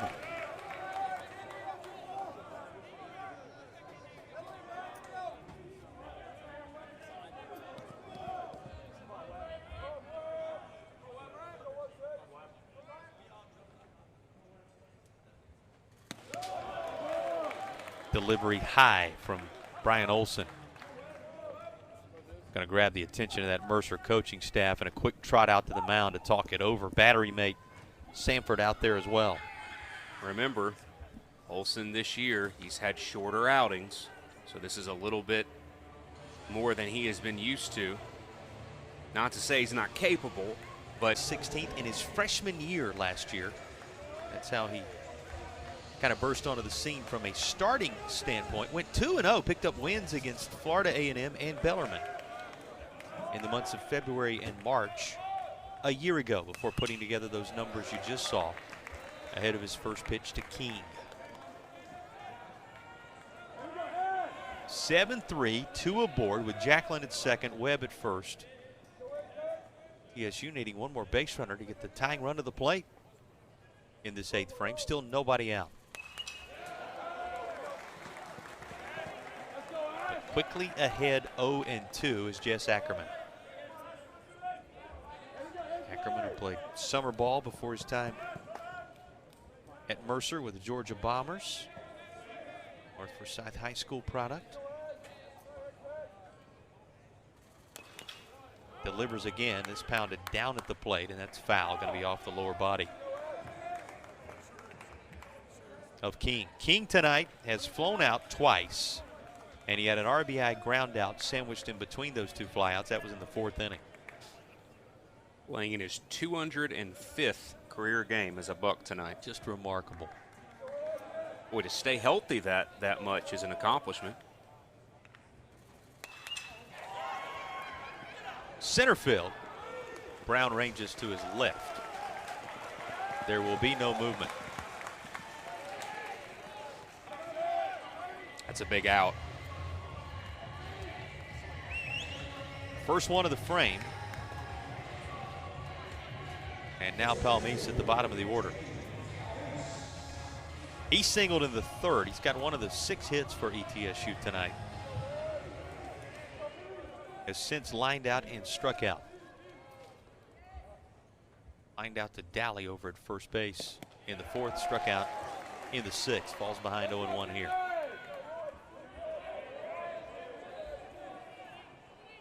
You'll remember that single in the 2nd inning, or I should say 3rd inning, stole a base. Earlier in the game, goes to first. With this, it is scooped out of the dirt by Dally, who will take it middle infield to get the force play. 2 down, they will be on the corners for the top of the order and Iana Tone.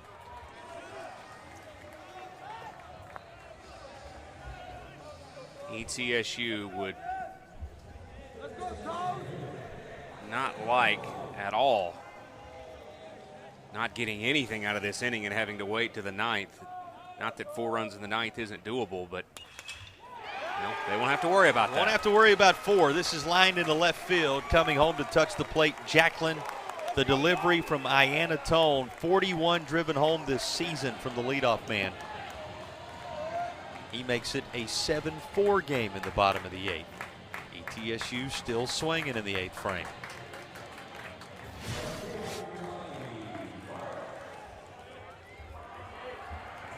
Nice piece of going the other way with it.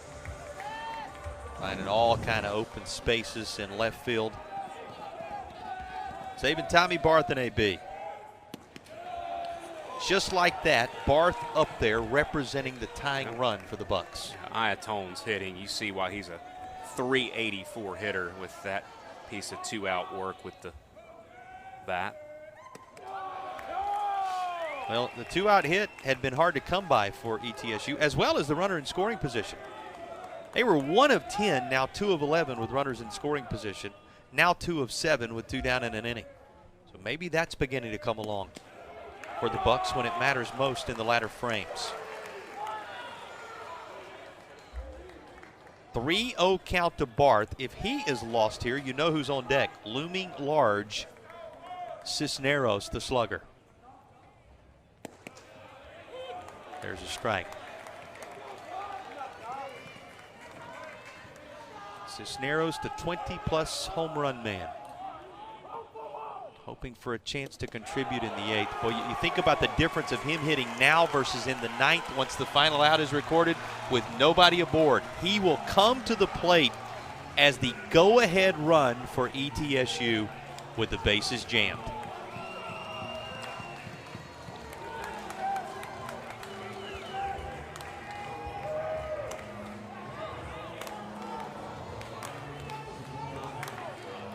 Doubled in the 5th. Homered in the 7th. Singled in the 1st. Already 3 for 4. One of the premier hitters in the Southern Conference. To the plate against Jess Ackerman in many ways with the game on the line here in the 8th.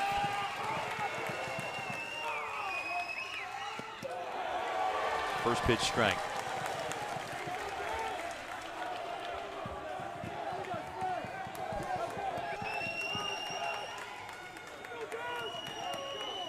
This may be your ball game. Flinch of the wrist, they will appeal to third. He did not go around, make it 1-1. Cisneros has only struck out 17 times this year. With all of his power, he's got a great eye at the plate, too. This catches the outside corner. Jess Ackerman painting the black, 1-2. Cisneros hits .354 with 2 outs, .571 with them loaded. He fights off a 1-2 pitch. You heard it right. .571 with them loaded across the course of the season for the 80 RBI man.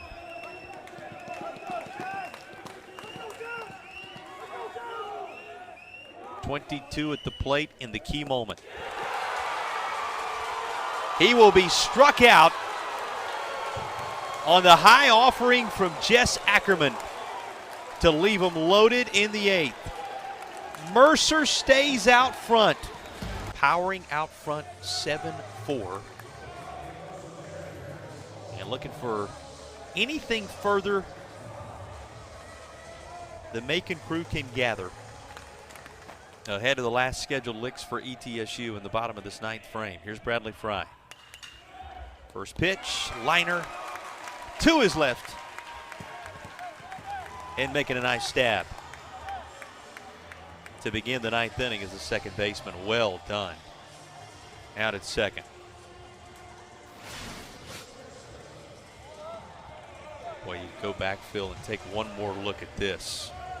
That ball, plenty on it off the bat. Timed nicely.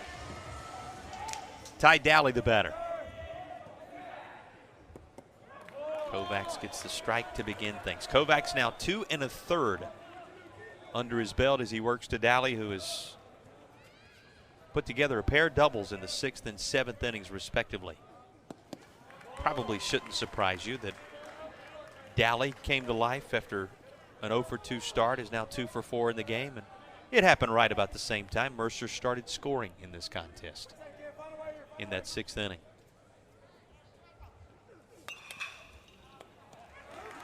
Nice diving. Stopped by Cisneros, and from the ground he will toss it to Kovacs for out number 2. Couple of nice plays on the right side of the infield for ETSU. And you know, that happens for a player who's got to still be thinking to some degree about moments ago at the plate, one of the spots in the ball game. And he's still alert and on target over there, playing a very nice defensive first base. You're going to go back to that. You're going to circle the AB. Cisneros, who has already made his mark on this game, homered earlier in the contest, up with the bases loaded. ETSU wondering if they'll get a similar chance in the bottom of the 9th. If you glance ahead, 4, 5, 6, Miller, Gent, Jacklin, the scheduled hitters for the Bucks in the bottom of the 9th. Jackson Cherry with 2 down, fouls it off. He's quickly behind 0-2. Well, one thing you want to do if you're Kovacs, get your team right back in here quickly, and he's on the verge of doing just that.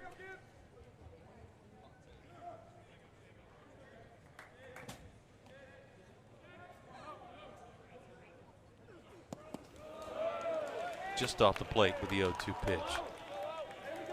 7 runs on 10 hits, all of them from the 6th inning on for Mercer.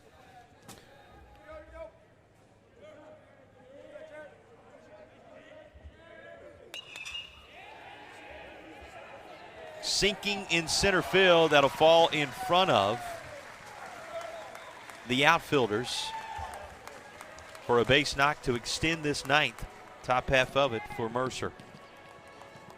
Cherry now a multi-hit effort. Both Dally and Cherry with 2 hits in the game in the middle of the order. Brown and Todaro have obviously accomplished that feat in the 8 and 9 spots as well. Cherry going to head back to the dugout. Mercer will utilize a pinch runner at first base ahead of the best AB. As we said, Cherry was one of the few that didn't join the hit parade yesterday, but is made up for it tonight. Multi-hit effort for him. Noah Best to the plate, with Antonio Brown inserted at first base. Pinch running for Jackson Cherry. Important run of further insurance that he is on the move towards second, but a throw down from Webb drops the curtain on the top of the 9th. The winner of this game Back in action at 12:30 tomorrow against second-seeded Sanford for a spot in the semifinals with a win in that one tomorrow. The loser has to turn back around, fight for their tournament lives as a part of a busy Friday here at Fluor Field. Cody Miller has a single and a run scored. It came back in the fourth inning, part of a 1-for-4 night. And Jason, if Mercer's able to hang on and win this game, we will have really the teams that have been in that weekend conversation the last handful of years, all in the winner's side of the bracket. Of course, we haven't seen UNCG and Sanford yet, but and they've been there. You throw Wofford, you throw Mercer in that mix, they've all been there. And so, very familiar spots. Those will be the teams in the driver's seat, one step closer as Miller is retired on the strikeout. That for Ackerman is his second strikeout. And now an inning plus of action for Mercer. Well, and Mercer trying to do what Wofford did earlier today, and that is come out of that single elimination portion of the bracket yesterday and then upend the higher of the seeds, carrying that momentum forward. In this case, the 3-seed ETSU. Buck's not done yet. Noah Gent at the plate.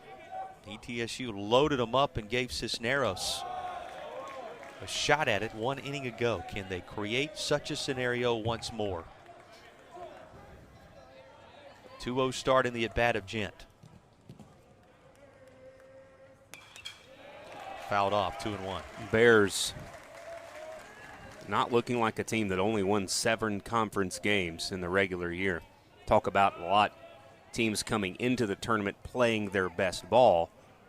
Could say Mercer, they can slam the door, playing their best ball now in the tournament. If you know the history of Mercer baseball and you Rip Van Winkled it for the season, you would be very surprised to know last night's win worked them to 500 on the year, 27-27 coming into the game tonight. Count 3-2 to Noah Gent. Craig Gibson with the rare chance to play the underdog. Here's the 3-2. That's what you talk about, those teams that had been in those driver's seats in recent years. That's what the two potential winners today, if Mercer can hang on here, have in common. They have historically had somewhat of a target on their back. That's right. Now find themselves clawing out of the first day of the tournament, but back in familiar territory with 2 more outs for the Bears.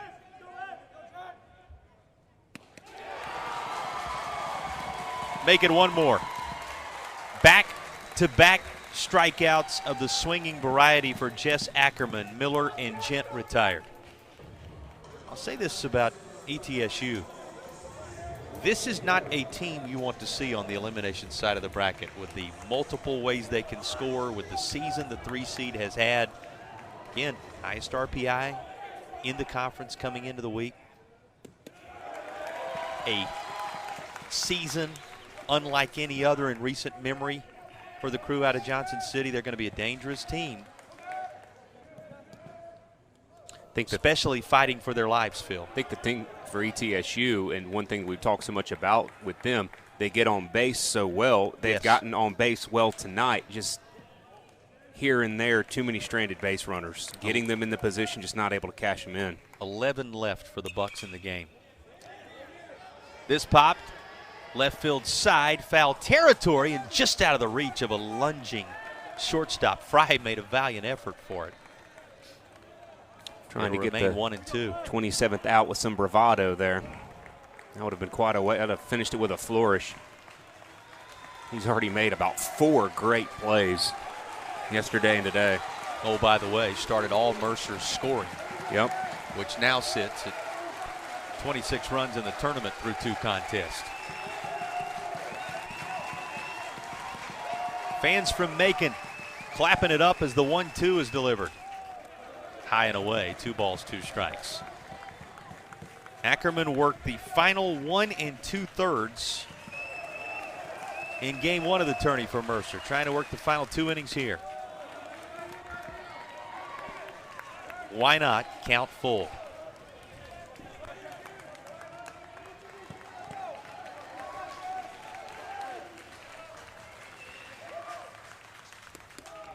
Payoff pitch is high. There's the first of the 2 base runners that would be needed to get the tying run to the plate in the bottom of the 9th for the Bucks.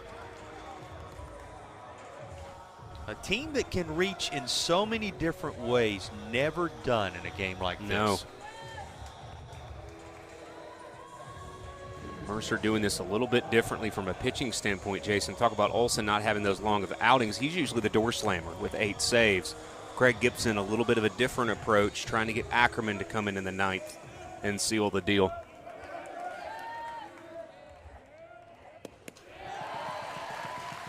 Begins Noah Webb with a strike.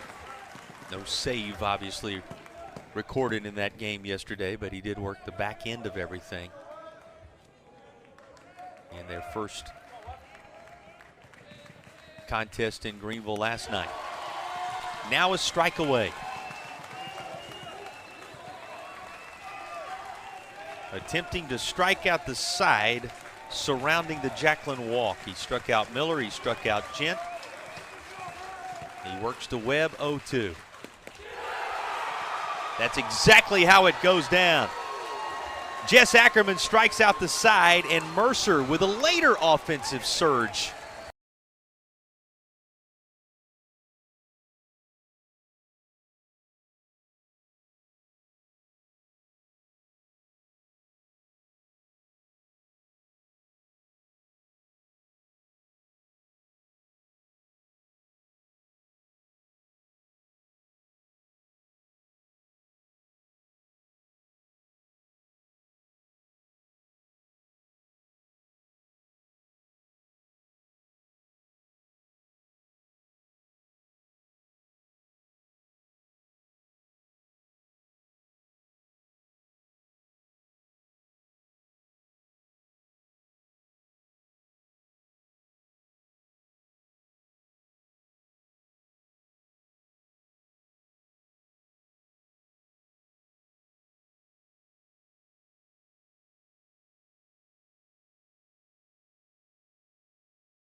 keeping an eye on what's happening elsewhere on this Thursday. Told you about Miami, an 8-7 winner over second-ranked team in the country, the Clemson Tigers, winning their pool at the ACC tournament earlier today. Of course, North Carolina, 12-2 winner over Pitt. In the middle game there in Charlotte, Duke and NC State playing in the nightcap in the Queen City.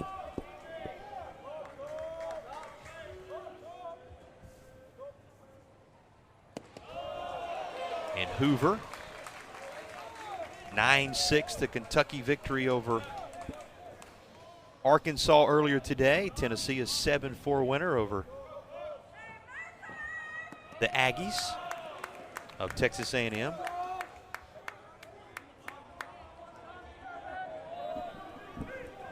of course, the later games, Gamecocks, LSU Tigers, Vanderbilt, Mississippi State, as you keep an eye on the bracket in Hoover.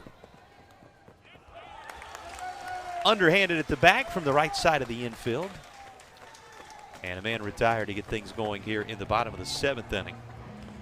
Brings up Cisneros again.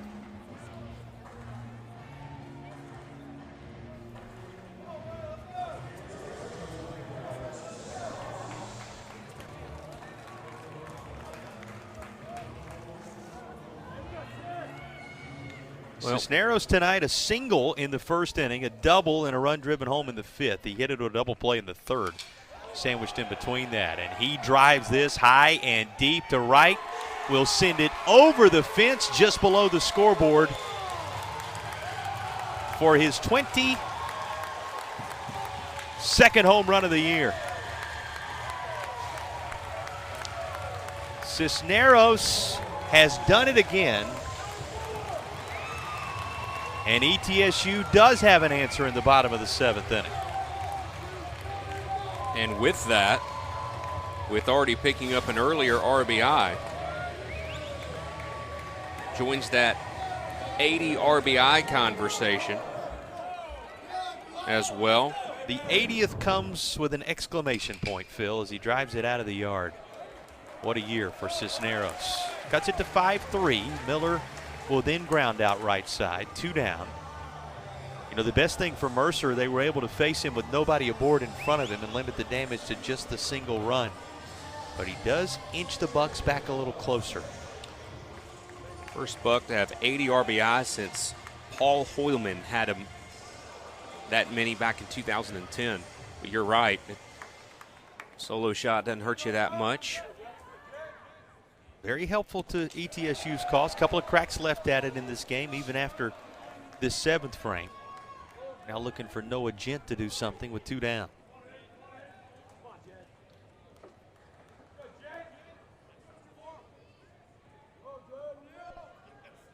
Couple of games completed today in the Big South tournament. High Point, North Carolina. Charleston Southern 5, top-seeded Presbyterian 4, so a 4 over a 1.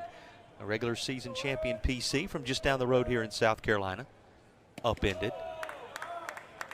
Then another team from not far away, USC Upstate, dropping a decision to High Point, 10-8 the final there, in a battle of the 2 and 3 seeds in that tournament. So Presbyterian and Upstate play key game tomorrow, and then everything transpiring beyond that.